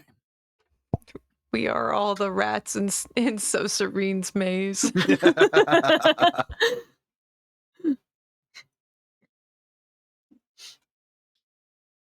It's like every once in a while, it's like, what are you writing? Nothing. You are able to determine that it seems as though it affects different species overall a bit differently. You definitely notice like unusually elevated levels in Binks, who is a Katian. The highest levels that you notice are in the Romulans. It seems as though it affected the Romulans more than anybody else. Hmm. With the exception, again, of the corpse of Vorin, who did not have any that you were able to find.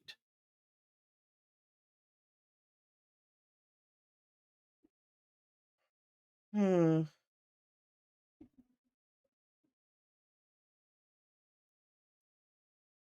Okay. So didn't affect you as much as a Trill or the commander as much as a human. Though effects were still noticeable. It seems like, but the most pronounced effects were in the Romulans. If that's the case, I'm absolutely gonna get Vimes back in here to compare Vimes to the Romulans that were in the shootout on the other side, and see if Vimes I mean, panel you have workup. the scans that you took from Vimes earlier, Okay. that you can reference, and it does seem like Vimes definitely was affected. I mean, the degree to which basically someone then faced with this stimulus, like whether they were able to like rein it in or whether they went berserk, seems like it was kind of a coin toss. Okay.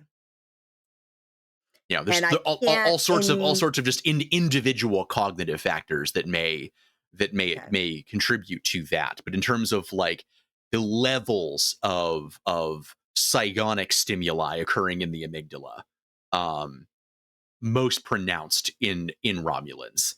You would go so far as to posit that it might, whatever this is, it seems like it's targeted particularly at a part of the brain, a part like the type of amygdala, amygdalar organ, let's call it, the amygdala structure, I guess would be a better way to call it, talking about neurology, and the particular amygdala structure that is shared by Romulan and Vulcan brains.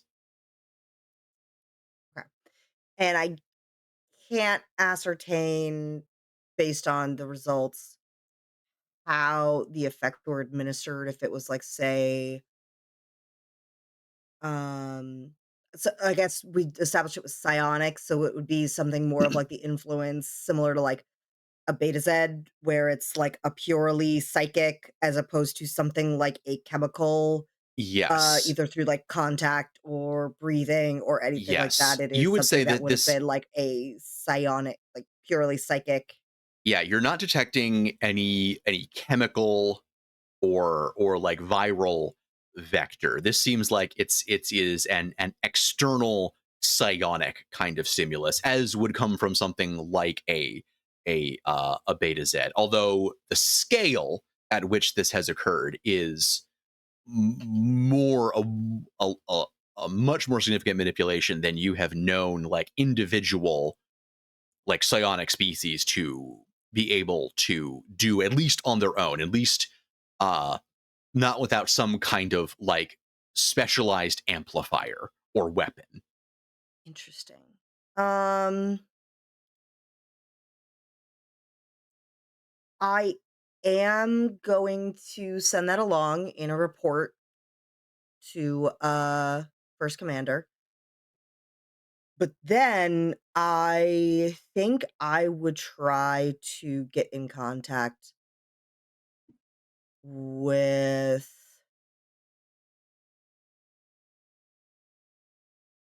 yeah, let's say Lieutenant Osset from engineering, to Mhm. see if there's any way we could build some sort of or modify our like tricorder sensors to try to detect this specific psychic uh wave pattern, to see if we can't build some sensors or device to sense it, track it, um, etc. And if that's possible, how long it would take.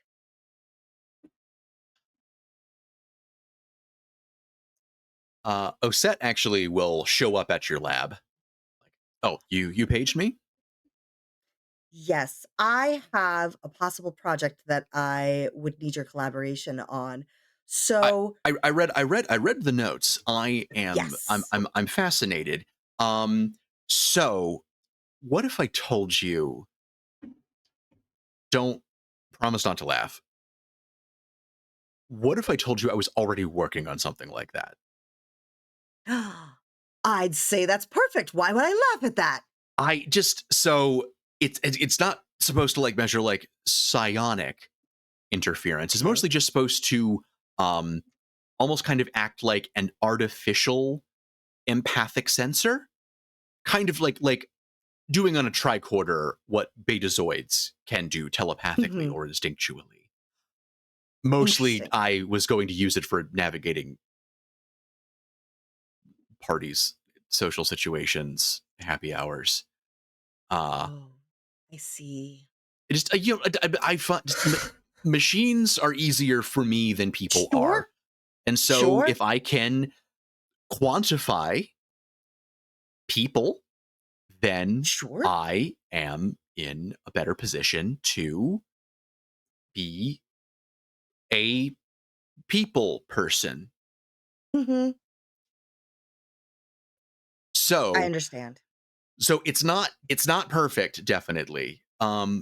But I think with some tweaking, I don't know that it could measure like the sort, like I don't know you could use it to triangulate where this thing is coming from, but you could at least use it as like an early warning system, maybe, Okay. to That's still, detect this elevated aggression that you're talking about. yes, that still is a good start in trying to bring back a level of trust and security to these diplomatic proceedings. So that's great. Is it ready to perhaps show to the officers, to offer its services for the diplomatic mission, or do you need more time to tweak it?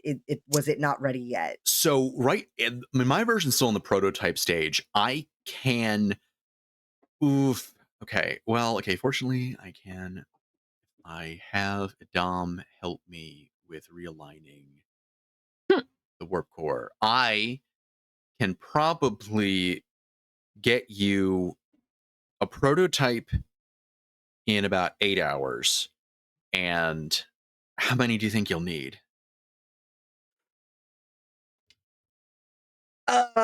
It would be great if we could at least get some for the actual diplomats' rooms and the actual diplomatic conference room, just to make sure no one's messing with the actual important members of this delegation. But at the very least, one to start for like the actual diplomatic room, I think would be, still good if that's all we can get quickly. I can get you one definitely in about 7 hours if I push it. Okay, But the rest I'll have to get back to you on. sure. That's great. I will take care of changing the rota for clearing your work schedule. This is your new top priority, and I will make sure that any other duties assigned are cleared off of your plate for now while you work on this. Okay. Same for Lieutenant Adam. Like, I will also make sure he's available to assist you with whatever you need. Okay. Well, make it 6 hours then. Great. No. We'll say 7, and then you can wow them all when it actually takes like 6 or less. Like, Don't tell don't- everybody. Don't tell everybody my secret, Sosa. Okay, great. You go get started on that, and I will go add it to the briefing, see where they've gotten along on their security investigation portion of everything that has transpired today. You're dismissed. Thank you, Commander. That's how I'm supposed to send like someone else out of the room when I'm done giving them an assignment, right? I don't know. That's how we end conversations. Just, I'm done. That's how I'm going to start ending phone guys. calls. Dismissed. Yeah, I have a 1 in command. I got promoted for my research skills, not for my leadership skills. All right, so I'm not going to sit here and pretend that that's not how I end the majority of the Teams calls I'm on. Where we've kind of reached the point where everyone's kind of just looking at each other, and I just straight up go, "All right, thanks everyone. Goodbye now." yeah. All right, All right, and great. that, Sotha is gonna go take this new, results and best offer she's got as far as like what we can do on our end of things to leadership in order to talk to them about their results and how we're going to continue these diplomatic talks. And I think you probably reunite in the transporter room with the whole rest of the crew. There is a security detail with Vimes. Dr. Shannara is there with a medical detail, as well as Commander Bard and the negotiators. Commander Bard, Lieutenant Commander Rena, word, please. Yes. I will pull them to another end of the transporter room and just lean in and whisper, "This does not feel like Tal Shiar interference, which is what I would expect to see in these matters." Well, that's a good thing, right? Yes, but it does follow their modus operandi. I mean, do you mean like the the psychic attacks getting everyone to turn on themselves part, or do you mean just the general disruption? Because unfortunately, I feel like the general disruption covers a lot of bases. General disruption targeting an important event. I reviewed some of the footage coming from the planet from this Takal, and he seems very well informed for a media personality. Reen, did you find anything in your scans? Oh, seems to be elevated levels of aggression, and possibly due to psionic influence. And Okay. we're currently working on developing a essentially alarm system that we'd be able to set up to alert us when said pattern presence is detected. Um, Not really able to give more than that as far as tracking down the origin at this point in time. It does seem to be distinctly increased effect on Romulan and Vulcan physiology, I will say. So it could have possibly been that they were its intended focus, or it could just be a coincidence that they are most affected by it. I don't deal in coincidences usually, Reen. Commander, permission to allow Sergeant Aquila to join us for a moment? Sure. Sergeant! Aquila looks vaguely annoyed, if but you does have a moment. but does come over. Hi, nice to Commander? meet you. I'm Michael Bard. Commander, Sergeant. Commander. And that's Lieutenant Commander. So serene. Commander. Sergeant, dispense with formalities for a moment. It appears the attack is targeted at Romulans and Vulcans. That is one possible But very likely conclusion based on from the evidence. the evidence. Interesting. Hmm.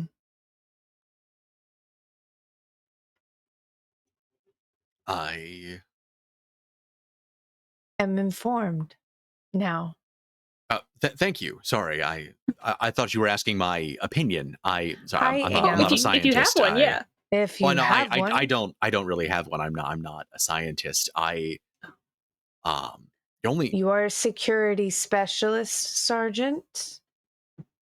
Your assessment of the information, please. Vimes gets these just like feelings from their paranoia. I wonder if you also have feelings from your paranoia. If so, you're welcome to share them with us if you're comfortable. I am not paranoid. Thank you. So in Romulan culture, we prefer to call them hunches. Thank you. And I see. Well, from a security perspective, I wish I could say that it would make sense to try and to keep as many Romulans as possible away from the negotiations in the future. Unfortunately, that will probably be difficult. Not impossible, but it is something that I can look into the feasibility of. We do have non-Romulan members of the Anzuran Defense Forces who could be seconded to these negotiations instead. People you trust? I don't know many of them well personally, but I know people who do. I can begin a vetting process. Okay. I think that would be fair. We're working on a project to hopefully add some additional security to the room. That's going to take time. So you said a couple hours? Oh, yes. I think we would be able to have at least an initial prototype ready to go in 8 hours. I think that would give enough time for vetting of potentially some substitutions in the security team, give everyone time to regain their footing before we meet again for discussions. Yes, I can reach out to my contact, start the vetting process, see what we can do about a non-Romulan security detail, though that will create its own political Friction, problems. yes. Would it be maybe instead of subtracting from your force, would it be more politically agreeable to add to it with non-Romulan members? Politically So long- agreeable, palatable, yes. However, that does then create the problem of a militarized appearance to the Yes. negotiations. Too much security causes its own problems. It does not sound like there is a positive outcome either way. I guess the question I'm asking is, which do we think is actually the safer option? Well, given what has transpired today, I don't think that it will be that difficult to clear an increase in personnel when the negotiations resume. We will also be increasing our personnel. Might I suggest no Vulcans? That's not a problem. That's For not us. a problem. I say only because the commander here I'm has aware. mentioned that it seems to affect both Vulcans and Romulans. I'm aware. Very few Vulcans on my security team currently. And I don't believe the captain will be making a personal trip down for this. No, though speaking of personal trips, actually, since you're here, I would like your perspective on something. Sergeant. I'm happy to provide what insight I can. To call. Would they have any interest in viewing the Gallant if we were to extend such an offer to them? Commander? I have already spoken to the captain on this. I cannot say that I don't know Tikal personally. I just know him from the info streams. Yes, I understand that, and that is in part what is your hunch as to what the reception to that would be. I don't want them to feel like they're being excluded on something if they feel like they have a connection to the people and they provide great insight. I don't feel like it's worth blocking somebody out. Tikal, at least from what I've heard, he likes to be involved in things, likes to be hands-on, but also doesn't like being in the spotlight. It's a paradox, I know, but it's something that I've heard people remark upon. Likes to point attention at places, but not at himself. I guess you could say that, yeah.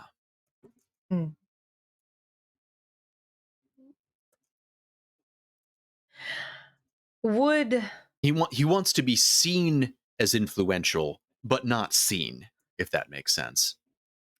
Well, they don't need to.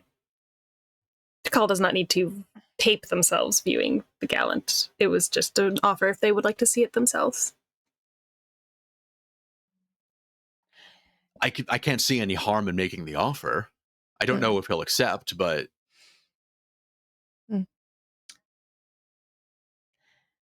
Aquila. Question. I know, based on Dodeka's ancestry, that enhancements are likely amongst other members of the population of Anzuris. Anyone with psionic abilities?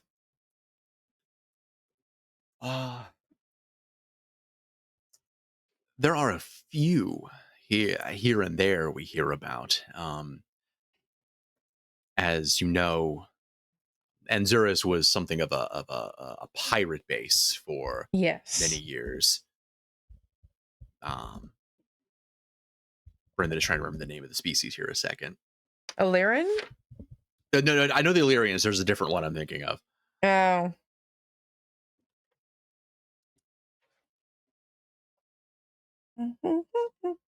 Oh, yes, here we go. What are they called? Drop those Ah, names. yes, there we go. Yep.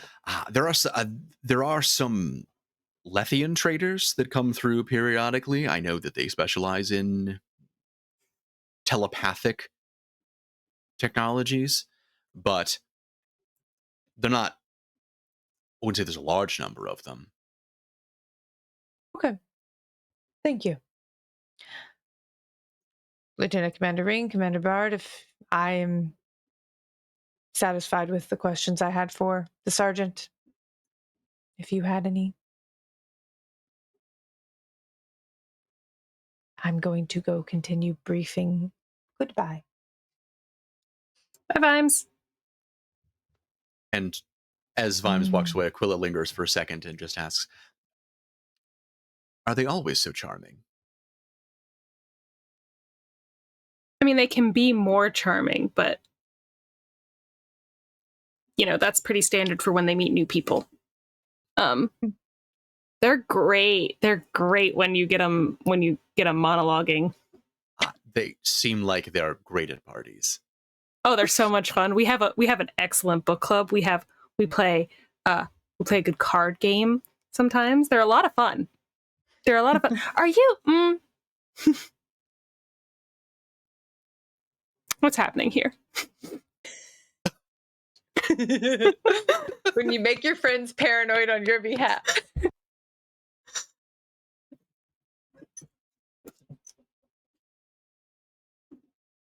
I can't tell if this is a professional question or a personal question anymore. I've it's just been a day. Let me put it that way. I think that's the human saying, isn't it? It's been a day. Oh, it's been a day. That is a very good one. That's a good human phrase. Solid.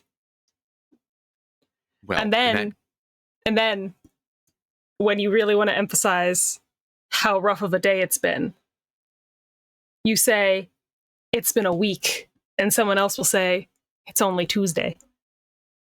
Only Tuesday. Interesting. I will have to remember that one. That one seems very fitting. What day? What ordinal day of the week is Tuesday on your calendar? If you're looking at a calendar that starts on the ordinal day on a Sunday, then it is the third day. If you're going by people who use the calendar that starts by the work week, it's the second day. Second day. Of how many days? 7. Third of Sunday. Okay. Yes. All right. Yes, I understand. It would be appropriate if it was either of those days, the day on Anzuris, but unfortunately it is the 4th day. Oh, that does kind of take the wind out of the sails just a bit. Well, I suppose we could say it certainly feels like a Tuesday. That's true. That's good. That's a very good one. Thank you. Well, I am going to be walking into a Virigian hornet's nest when we get to the surface, so I wish you the best of luck. You as well. Stay safe.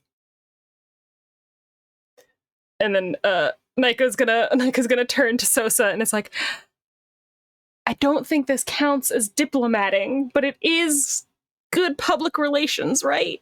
I'm not making things worse, right?"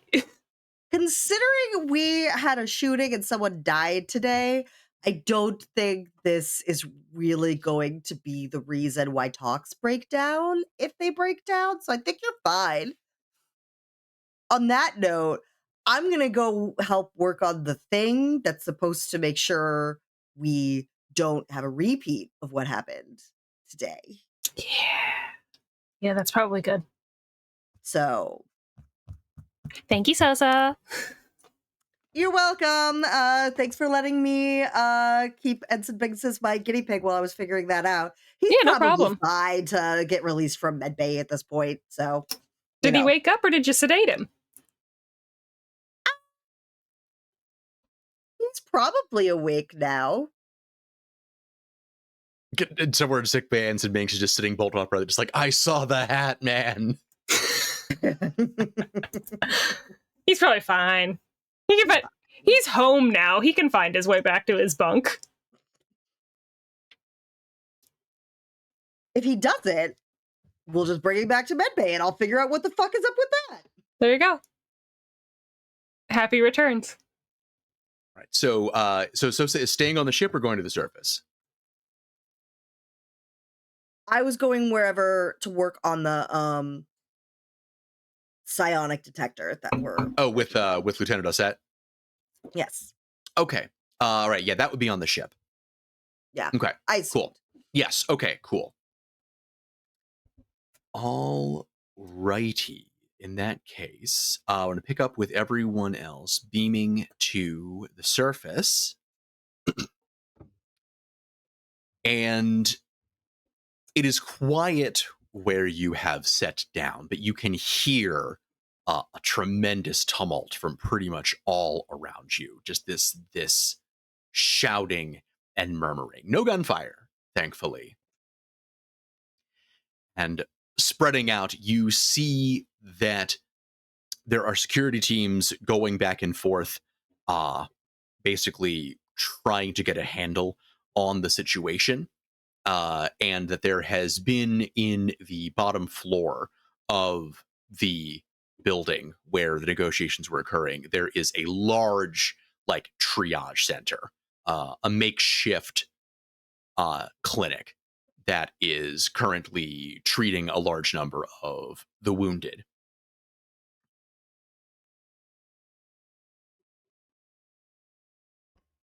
Commander Bard suggests we dispatch Lieutenant Shannara and her team. Yes, and could we please send at least 1 or 2 of your ensigns with them? Oh, we're sending 4. All right, we are just a comms away if you need us, Lieutenant. Thank you, Commander. As Lieutenant Shannara walks towards the triage area, and it shows a little bit of trepidation just as she notices around the same time that you do that it seems as though most of the doctors who are at work in this triage all appear to be Klingon. There was a great deal of shouting in Klingon going on in this hospital. Fucking fantastic. Amazing. Amazing. One of them in particular appears to be trying to get a handle on the chaos, on this impromptu MASH unit. Shouting. Does anybody in here speak Klingon? Nope. Oh, I wait, don't let me think so. double check, because I think, wait, hold on. Where are your languages listed on the sheet? I am both a cultural expert and I had a focus in cultural studies. So high possibility, yes I do. Okay. Well, it sounds pretty profane. What he is saying. Belied only by the fact that as he is rapidly approaching your group, the huddle where you guys are, and from just a loud string of just spittle effusing Klingon profanity to a dead stop in front of you. My sincerest apologies. I didn't see you there. In the best that Nico can do, we'll respond in Klingon. No worries, we've brought some help. He looks at you, bemused, indulgently. Well, we can always use more fruit in the clinic. You said you brought us fruit, yes? Help. Ah, I see. An easy mistake to make. My apologies, I did not mean to embarrass you. I'm the one who said it. I'm the one embarrassing myself. I am being rude. Allow me to introduce myself. I am Barat, son of Garoth.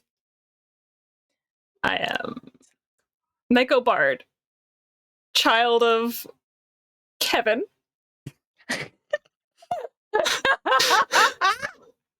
Child of Kevin.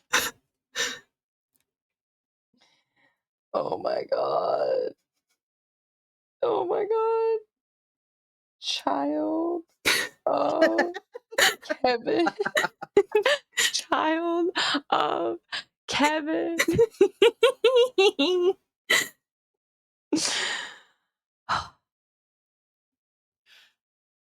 Your assistance is much appreciated. While my students are enthusiastic, I believe it was a human military tactician that said that size is a strategy all its own.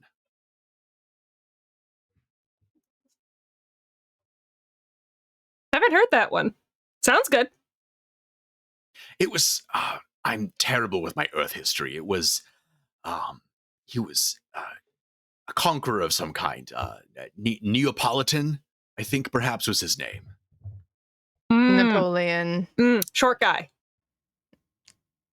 Is that What? not a myth? Corsican. Commander Bard? I mean, he was of generally average height for the time period, but just So generally people were smaller back then. Napoleon, I see. And so then what is the ice cream flavor? That's the Neapolitan. Ah, I see. It is like the help and the fruit. It is an easy mistake to make, you see, and now it is I who have erred and embarrassed myself.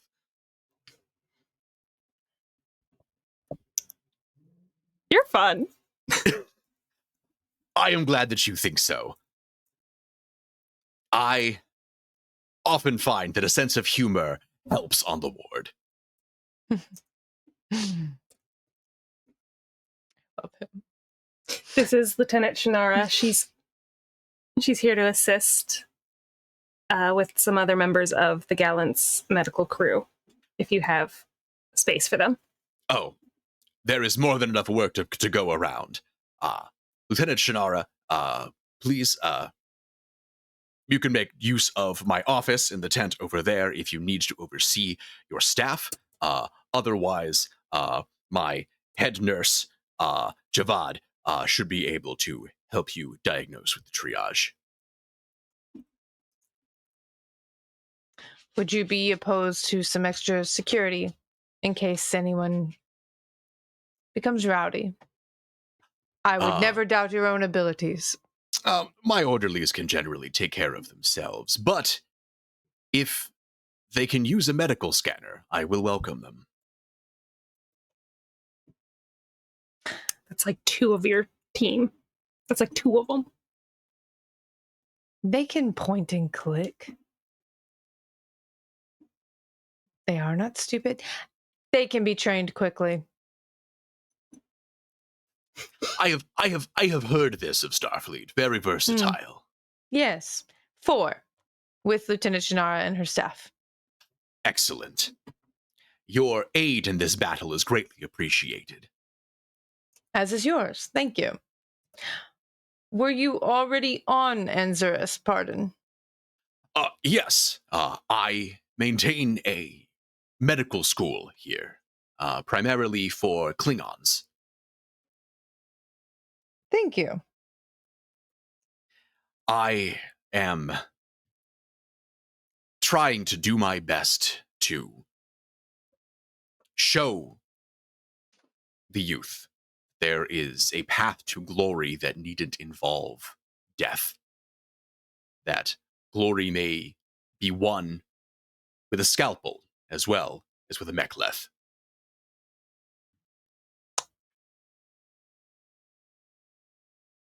Do you want to do drinks later? Commander, What? there is a conspiracy. Please. Assuming that I am able to get any time off, I could certainly use a drink. However, I cannot be certain of that. As I often tell my students, it is death itself that is our foe. And with that, Mm. I must rejoin the fray. And he turns around and pretty much like immediately goes and starts performing surgery on a dude.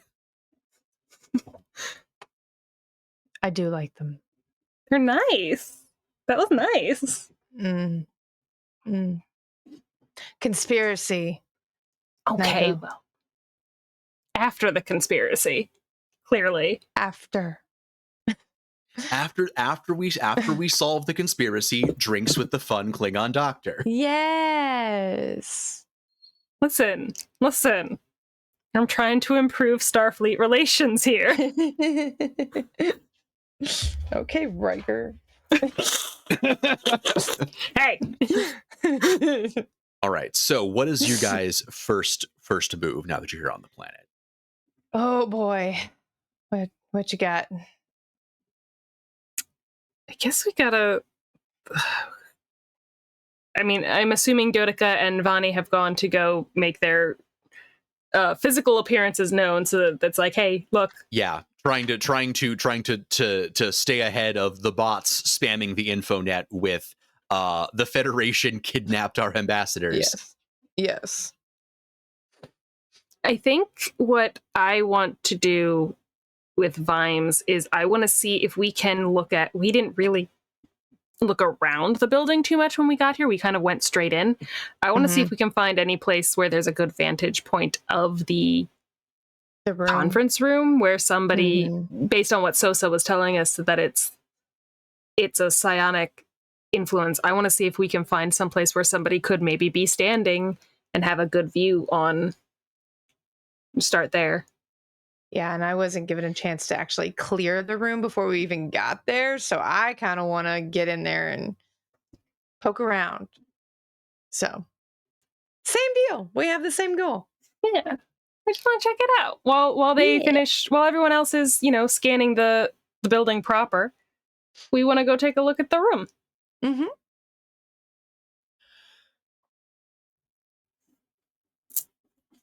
Okay. Ooh, okay. Go ahead. And whoever wants to be the primary roller, go ahead, and the other one can assist if you'd like. What are we rolling?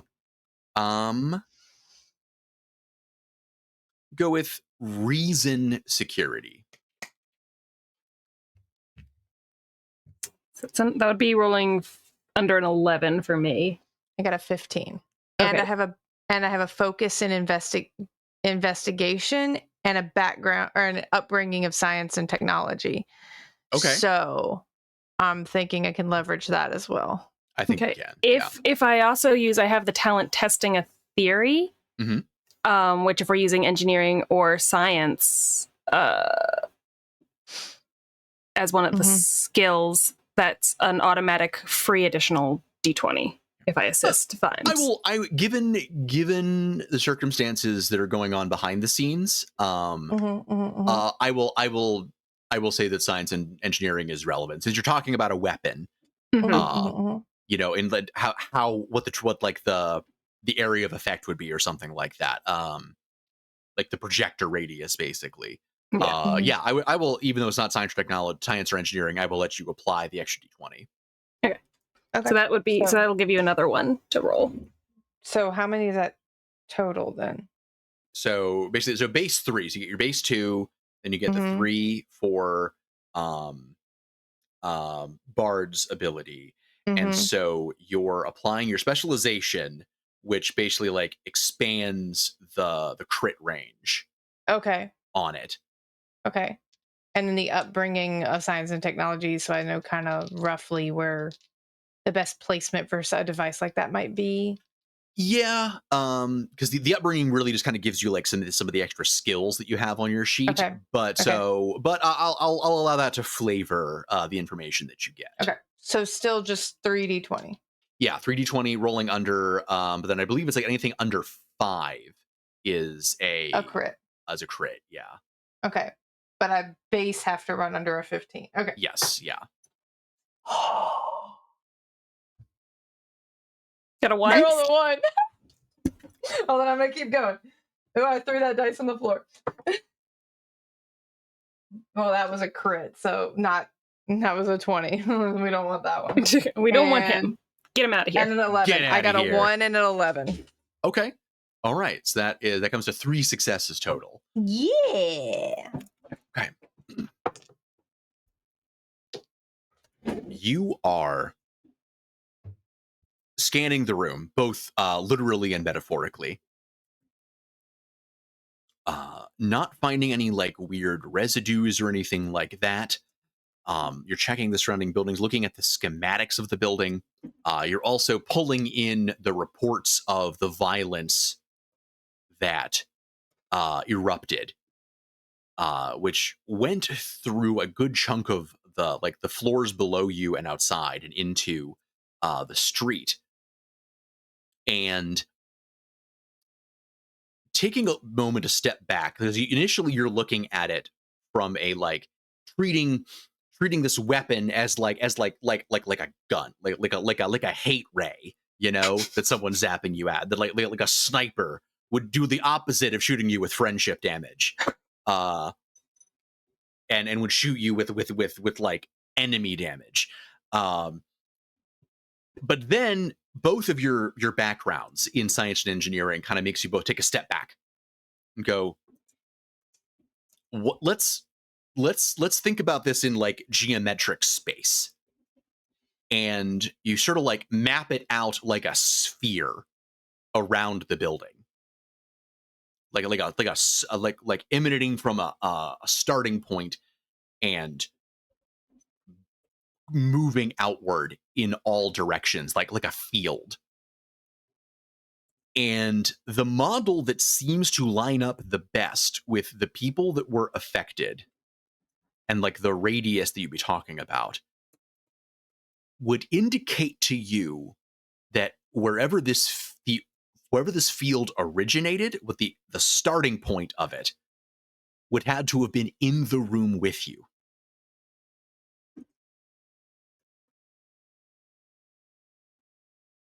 Okay.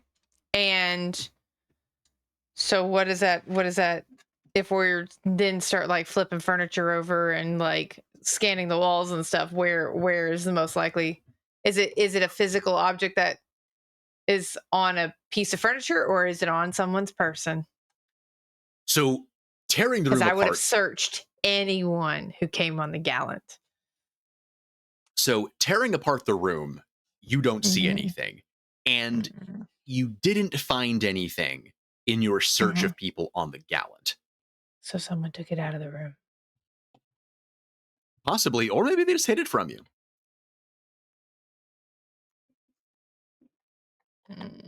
I will say that to Bard. It is also, it's possible someone might have been able to get something past you. It's possible. Well, who's to say? You didn't really know what you were looking for before when you were searching, and so who's to say that you didn't look right at it and not know what it was? But also, based on what Sosa said about the psionic abilities and it being an amplification device, it does imply a very small suspect pool of people who are in this room with empathic abilities, I believe. Am I correct in that, Brennan? I'm not missing anybody else who had any other species. Basic. So give me a quick. Actually, both of you, give me a quick. I guess reason. Let's go to reason. Yeah, reason science. I guess. Yeah. That's a 4 and a 20, so 1 success. 4 and a 7. Okay. So thinking about it from that perspective, you immediately think about going to Kadith, obviously, as a Betazoid.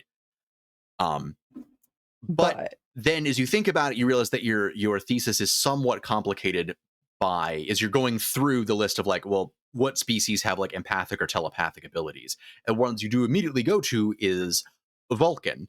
Well, there were no Vulcans in the room, as far as you know, but Romulans are very close genetic relatives with Vulcans. And while Romulans have not cultivated telepathic abilities to the degree that Vulcans have, that potential does exist. Mm-hmm. Mm-hmm. And the Illyrian. Dodoka. And Illyrians kind of all over the map.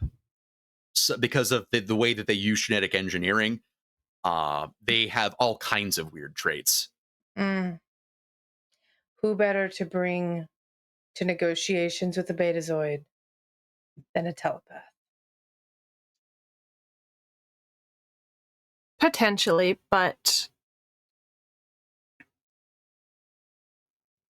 I'm saying it could be Vani or Dodoka or any of their guards, to be clear.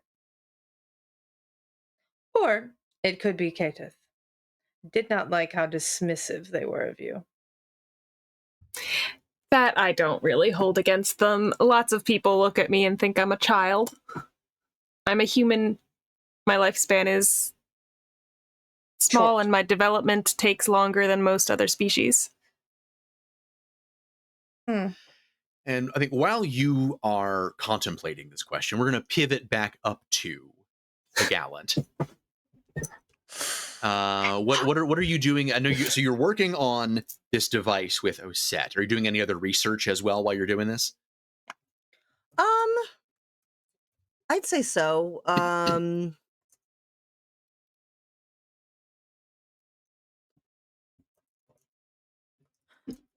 Probably just doing like more from a research, like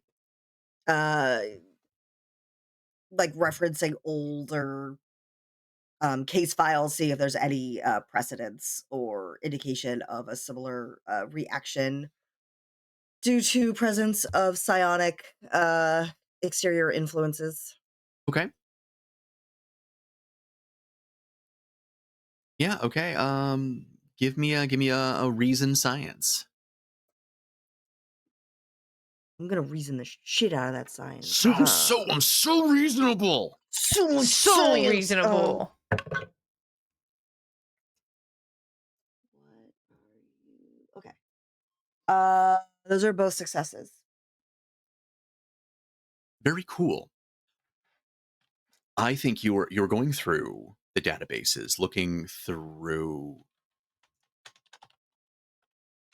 like case files of this, and you're not finding much that is like that. You're finding some similar stuff, but nothing that is quite hitting the exact criteria that you are looking for until you get one ping.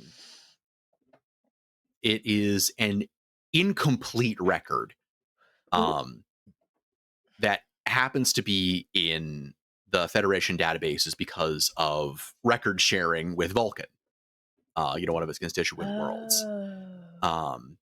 And there are some records of Vulcans suffering something similar in very, very old, fragmented Vulcan medical records. The reason being they are fragmented is because they are surviving records from the time during and immediately after the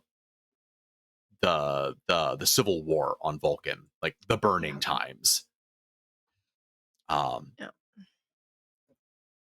And I'm going to say this actually pings to you something from your symbiote. One of your past lives had an interest in archaeology. And you remember something about ancient Vulcans using psionic weaponry during their civil war. In addition to like biological, chemical, and nuclear weapons that basically destroyed the ecosystem of their planet. But on top of all of those, also psionic weapons.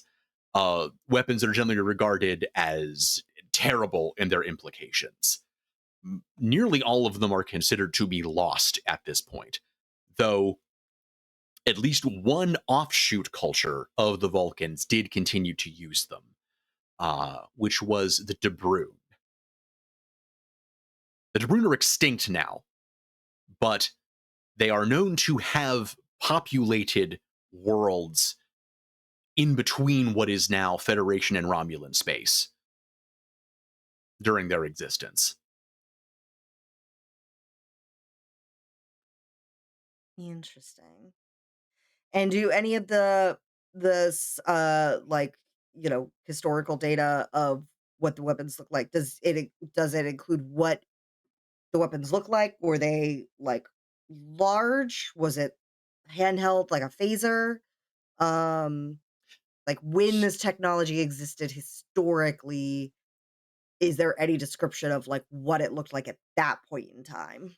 Yes, there is. And there are a couple of artifacts that are recovered.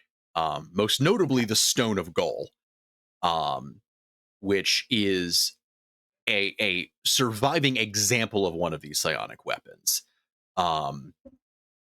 They were generally highly elaborate, highly ornate. There was a great deal of ritual attached to these weapons, of almost like religious significance to them. In the Vulcan culture of the time. So very recognizable, although at the same time, they don't necessarily always look like weapons. They almost look like elaborate religious artifacts. The extant examples that are known suggest that they were like handheld and targeted only a single person at a time. But based on the stories that exist from that time, supposedly larger like AoE versions did exist, though no surviving examples of them exist in the archaeological record. Okay.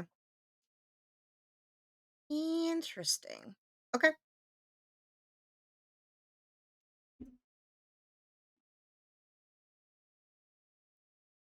Anything else you're poking at? Obviously, I'm like making notes of all Oh, this yeah. with intent to perhaps even beam down to like give an update.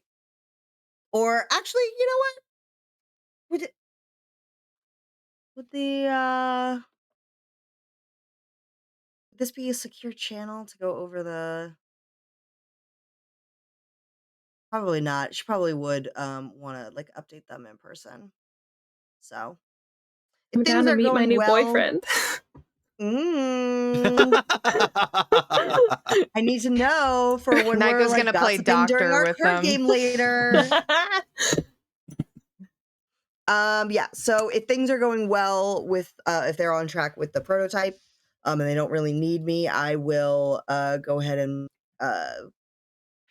collect an ensign to be part of just a quick trip down to like go meet up with them. And I feel like at some point I've assigned you your own personal security detail just to make sure that somebody is always available for you to go rearing off into the sunset after something. If Sosa's stepping off the ship, you're stepping off with her. Well, does anybody, let me put it this way, does anybody out there in Chatland want to donate $5, $5 to give this red shirt a name? Sosa's own personal red shirt. I feel like it might be my punishment duty. Like you have to stick with Sosa for so many like days. But you haven't told Sosa that. You haven't told Sosa that it's a punishment. Would never tell Sosa that. Because normally Sosa's holed up in the lab, so the ensign is holed up in the lab with nothing to do except be Sosa's guinea pig. So, yes. okay. So me and I just tried to donate and it's not working. Oh no. No. I don't like that. As of yet unnamed. Hang on, let me try for a second. I just got the little yellow triangle and it says payment method is not currently available, and I was like, No. It's annoying. Hang on, I'm gonna try just to make sure it's not busted. Jeffy B is watching. Yeah. We haven't even done anything to you recently. Recently.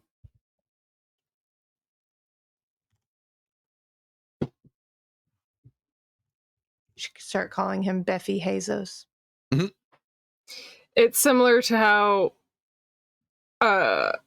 I will only refer to the main villain of... Yeah, just fucking Okay. grip it and rip it, baby. Slop that down, So it's just dude. me. Yeah, It's just just you. Me. Prep one for the big boy. I'm All allowed. right, Brendan, name your own NPC. Yeah, just Had fucking fun. grip it and rip it, baby. Slop that down, dude. Shit, yeah, dude. Crack one for the You have big to listen to the boy. whole thing. Here, tell you what, okay, I'm gonna give that one to Rouge, just because otherwise I'm gonna dip into the old chalice of NPCs, which is over brimming with some of the worst names imaginable. Not sponsored, but I do have the roll and play character kit, so we could just pick something. I don't know. What's in the chalice? Let me Yeah, take a what's the look. chalice? All right, okay, let me take a look at the chalice here. Give Rouge some options. Yeah. Ooh, I've got a good one. I already used several of them for the Power Rangers game. That is true. Where is show me? There we go.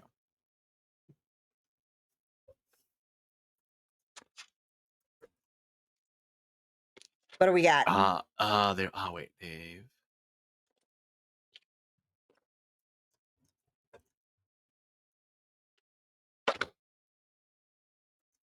Wish you could. There we go. There we go. There we go. Okay, well, we've already used Dangle Johansson. Yep.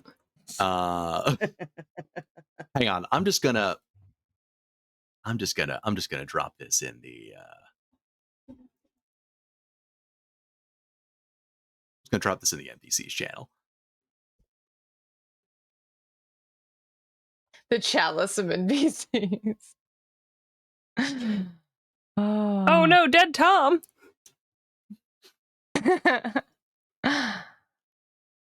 I assume the timestamps mean that they've been used. Used. Oh no, actually. Oh. Oh, there's Steve. Oh. Don't call me Steven Gloop. So we can just add to this? Oh yeah. It's a yeah. Oh, I fucking love it. I also think it's hilarious that most of these are Jamie's. I think these are Jamie's Patreon donations. Yeah, this was originally a Patreon incentive back when we still were kind of almost trying to do a Patreon. Well, my Amazing. vote is for Norbert Porrington Charlson. Ooh, that's a good one. That's a good one. Ensign Bert for short. Ensign Bert Charlson. Yeah. Canon now. This is canon. We love This is you, canon. Bert. Ensign Bert Charlson. Excellent. All right, so All right. you and Ensign Charlson beam down to the planet and rejoin Commander Bard and Lieutenant Commander Tassam. Wait, is Tassam their surname or their last name? Their surname or their first name? Tassam is their surname. Surname, okay. So Lieutenant Yeah. Commander Tassam. Yeah. And yeah. So, Lieutenant Commander Ring.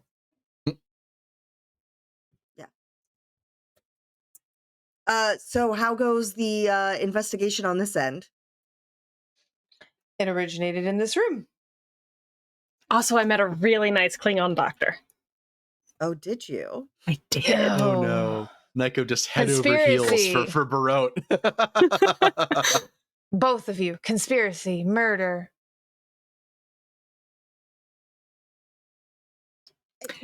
We can multitask. Can we multitask after I'm not worried about you dying? Yes, But well, you're fine. always worried about me dying. Not really. Not when Not I'm. anymore. Oh, that's good. Only All when right, you're in the well- tube. Anyways, I'm the reason safest I in the came tube. down, are we currently somewhere where that's like relatively private? Like Yes. not think- in the middle yeah. of like bunch of ensigns running around investigating something. Okay. Yeah. So things are proceeding as planned on schedule with the prototype for the psionic detector, but I was looking into some historical research, and there's some definite overlap between the symptoms as we witness them and symptoms as described from during the Vulcan Civil War era when psionic weapons were common. Now, there are no surviving examples of a large scale weapon, such as would be needed to have affected not just the entire room, but it sounds like the area surrounding the outside of the room as well, Yes. if the gunshots were any indication. However, if this is part of that tradition carried over from historic times, it would be something more ritualistic. There's no known examples of the large scale, but there are smaller, roughly handheld versions that would be able to target one person, and based on their appearance, we might be looking for something that is more specifically a very decorative, ritualistic item as opposed to something that would look obviously like a weapon. Ritualistic item that looks like a The Piece of- surviving examples that are smaller look like a rock, a very fancy rock. So So maybe like jewelry. that's jewelry. perhaps it's hard to say if larger would be necessary to increase the dynamic of the effect. I wonder if they could use a person. If whoever's using the gem could then use a person to amplify it. So like it could still be Keedith, but not. Keedith was wearing Person. a lot of jewelry, and Vani lunged across the table at. She's gonna strangle her. Yeah. It doesn't seem a very particularly well-designed weapon if the person using it is the person that was immediately in danger of death.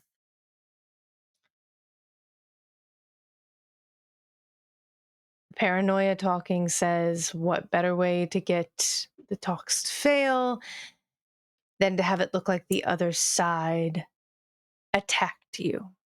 I would say that Keedith doesn't want to lose. Keedith's record and reputation would not want these talks to lose. Regardless of if you think Keedith's genuine in her want for these people to join the Federation, this is a job and this is a challenge. Her reputation speaks to her want to see that through. Then Dodica or Vani. Refresh my memory, Brendan. All of them were wearing some sort of jewelry, or Vani had vestments on, right, for the Sisters of Candor? Yeah. Everyone came in their drip. Yeah. Mm-hmm.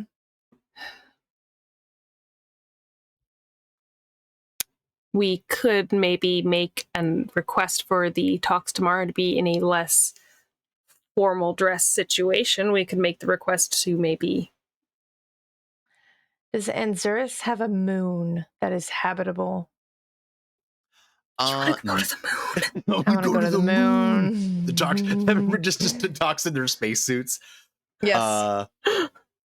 I'm gonna say no, unfortunately. Not that's habitable. They have, I'm gonna say 2 moons, but it's like a Mars situation where it's like Phobos and Deimos. Okay. Yeah, I really wanted it to be like stick them on a moon so there's no population to worry about, and then we can narrow it down.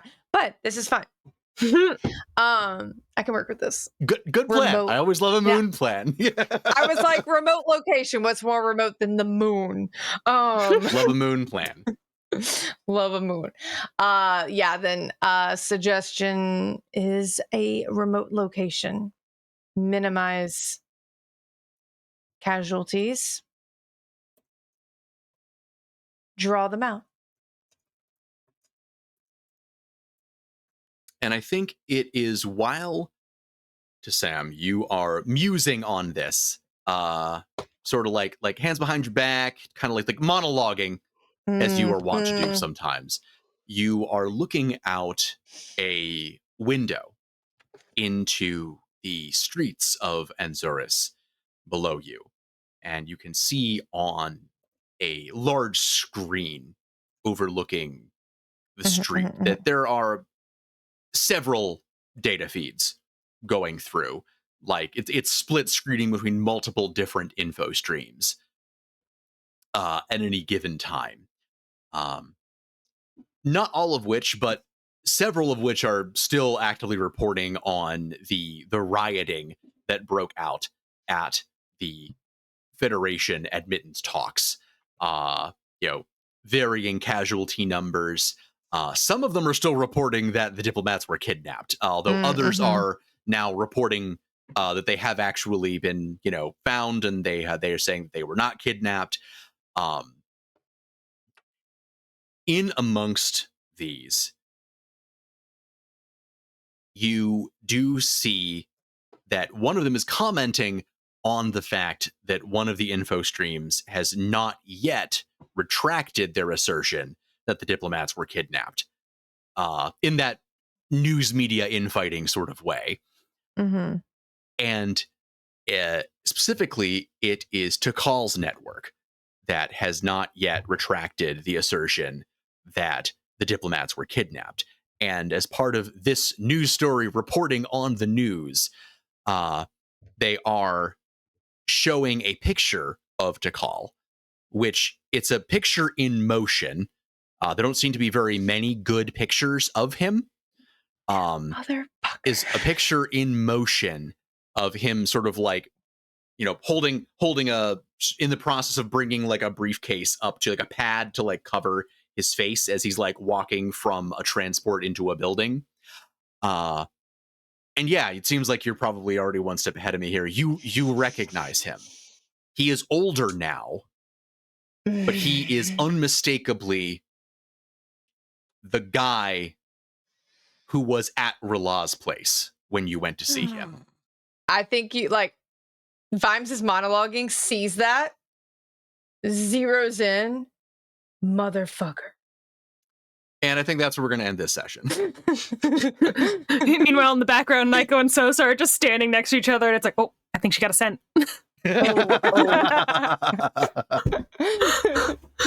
I literally, as soon as you said Takal doesn't like his face being shown, I wrote down, is it the motherfucker from the... The bitch. That bitch. I love it. Oh, I'm going to hunt him down and use him as... Never mind. We don't have to hunt him down. I'm trying to invite him to a dinner party. Brendan, was he hot? I mean... That's not even why I'm trying to invite him to the dinner party. He's not hot. Okay. Yeah. He would be hotter if he took better care of himself. He's got a slightly schlubby vibe to him. He'd be hotter if he was a doctor. And also a Klingon. If we're being honest. Being real there.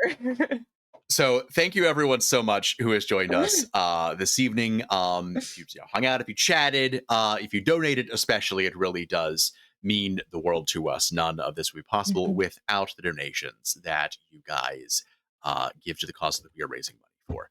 We're going to go through and do all of our outros. And while we're doing that, I will also take suggestions for channels to raid here in a minute.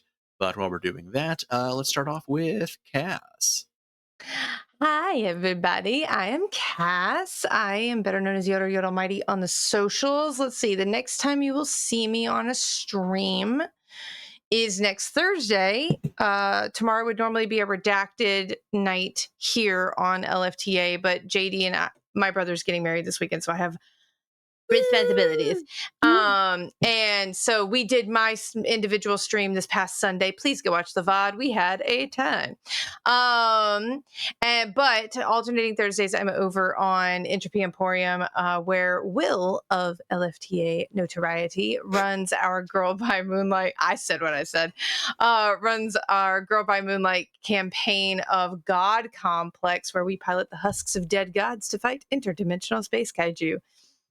I kidnapped our dead, now not dead, former commander and made him my drift partner in my sort of kaiju robot. It's fine. Don't worry about him. Depending on Mother's Day shenanigans, I will be over on Singularity roleplay for Fragments of Tomorrow's Apocalypse for City of Mist campaign, where I play the Rift of Pan on the 11th, and then back here on the 14th, and then Redacted on the 15th. And there are other things coming. Look for me on Sundays coming up over on Tales from the Table for a Fabult campaign. And we may have just finished season 1 of Path of the Fates, our Star Wars campaign on Tales from the Table, but we have a mid-season mini-series going on. We're turning this into a whole anthology now. So that's me. Yay. Busy. Yeah, seriously. Hi, I'm Julia. I'm Hexwhat on all social media platforms that you care to find me on. Tonight I have been First Officer Nyko Bard doing their best, craving the security of a Jeffries tube, continuing to stay outside the tube and be social. Every other Thursday, you can find me here for Never Ember's Enigma, where I play Lavinia Hale. Remember, ACAB does include Lavinia Hale. Every other Saturday, Class Reunion, where I play Kelly Violet, our terrible rogue cleric hybrid. I'm doing some political shenanigans. Everyone else has to deal with a terrible, terrible worm monster. So depending on your flavor of that, you can come by Saturday and see what's going on in either the politics game or the worm game. And then every other Sunday, I participate in the recordings for Academy H, which is our actual play Masks podcast. There I play Lyra Kroll, aka Crucible, who is having an interesting time, a rough time. Somebody's not having a good time, and it's going to be somebody else. And that's it. And then, everything I do right now, I do here at LFTA. I live here, I die here. Goodbye. All right, I guess that means it's my turn.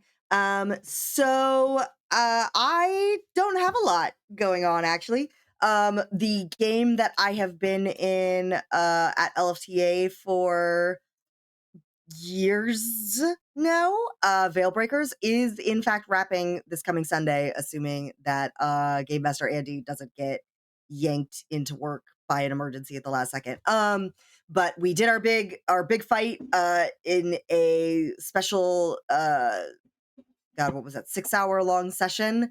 So the video for that should get uploaded hopefully soon. But we're going to be doing the epilogue wrap-up session, including finding out whether or not my character's brother is in fact dead for good. So yeah, so you can check that out. That'll be back here Sunday evening. And then also, since we are coming up on the next month, if you are not already in the LFTA Discord, you should do that, because every first Monday of the month I host a community night, which typically is a movie double feature. So this coming Monday will be the next community night. So jump in and join us for movie time, where we stream the movies over our Discord while everybody talks shit about it in the chat channel. So yeah.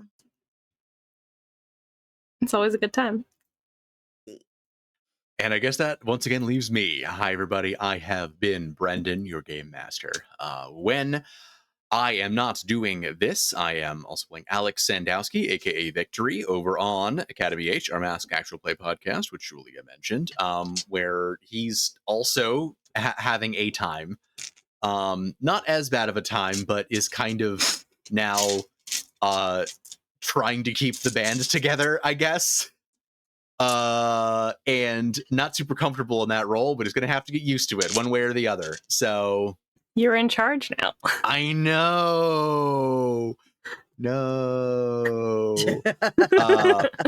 I am not I was in Thy Kingdom Come. I am no longer in Thy Kingdom Come as of this past Monday. It is finished. We concluded the game. So it is just this Academy H, and so I am the game master for Cryptid Community College, our Monster of the Week actual play podcast, which is between seasons right now. But I have it on good authority that Acast is back and running again after a long hiatus, which was our main technical hurdle with getting episodes up. So I think right now, knock on wood, we will have new episodes of C3, fully edited episodes of C3 Season 2, dropping on all your podcatchers again, starting this coming Sunday. Looking forward to it. And that's really all I'm doing right now. Did I fuck that up? I sure fucking did. That's not. There we go. All right. So in that case, I have not seen any suggestions for someone to raid. I am not seeing anybody I online. have a suggestion. Sure, hit me. Interpoint Station. All right, can you spell They that are for me in the running- chat? Yes, I will. Thank you. Because They are running I Lancer. have misspelled trying to type it out before and take us to the wrong channel. Yeah. Oh, well, hold on. Yeah, no, he's still alive. Okay. I was gonna say, they just go. Yeah, I was gonna say I'm looking for people who I recognize, and I'm like, all the people who I would usually watch are sleeping. Yeah. All right. Well, in that case, we're going to be going away here in a second, but we are going to be rating Interpoint Station here in just a second. So be nice, say hi, tell them that LFTA sent you. And They're playing Lancer. Nice. Aw. Lovely. I've not yet played Lancer, but I would love to at some point. Yeah. Ralph So- is writing his own Lancer game. So very cool. fathomless Well- gears we stand. So yeah. Well, in that case, say goodnight, everybody. Good night, everybody. Good night, everybody.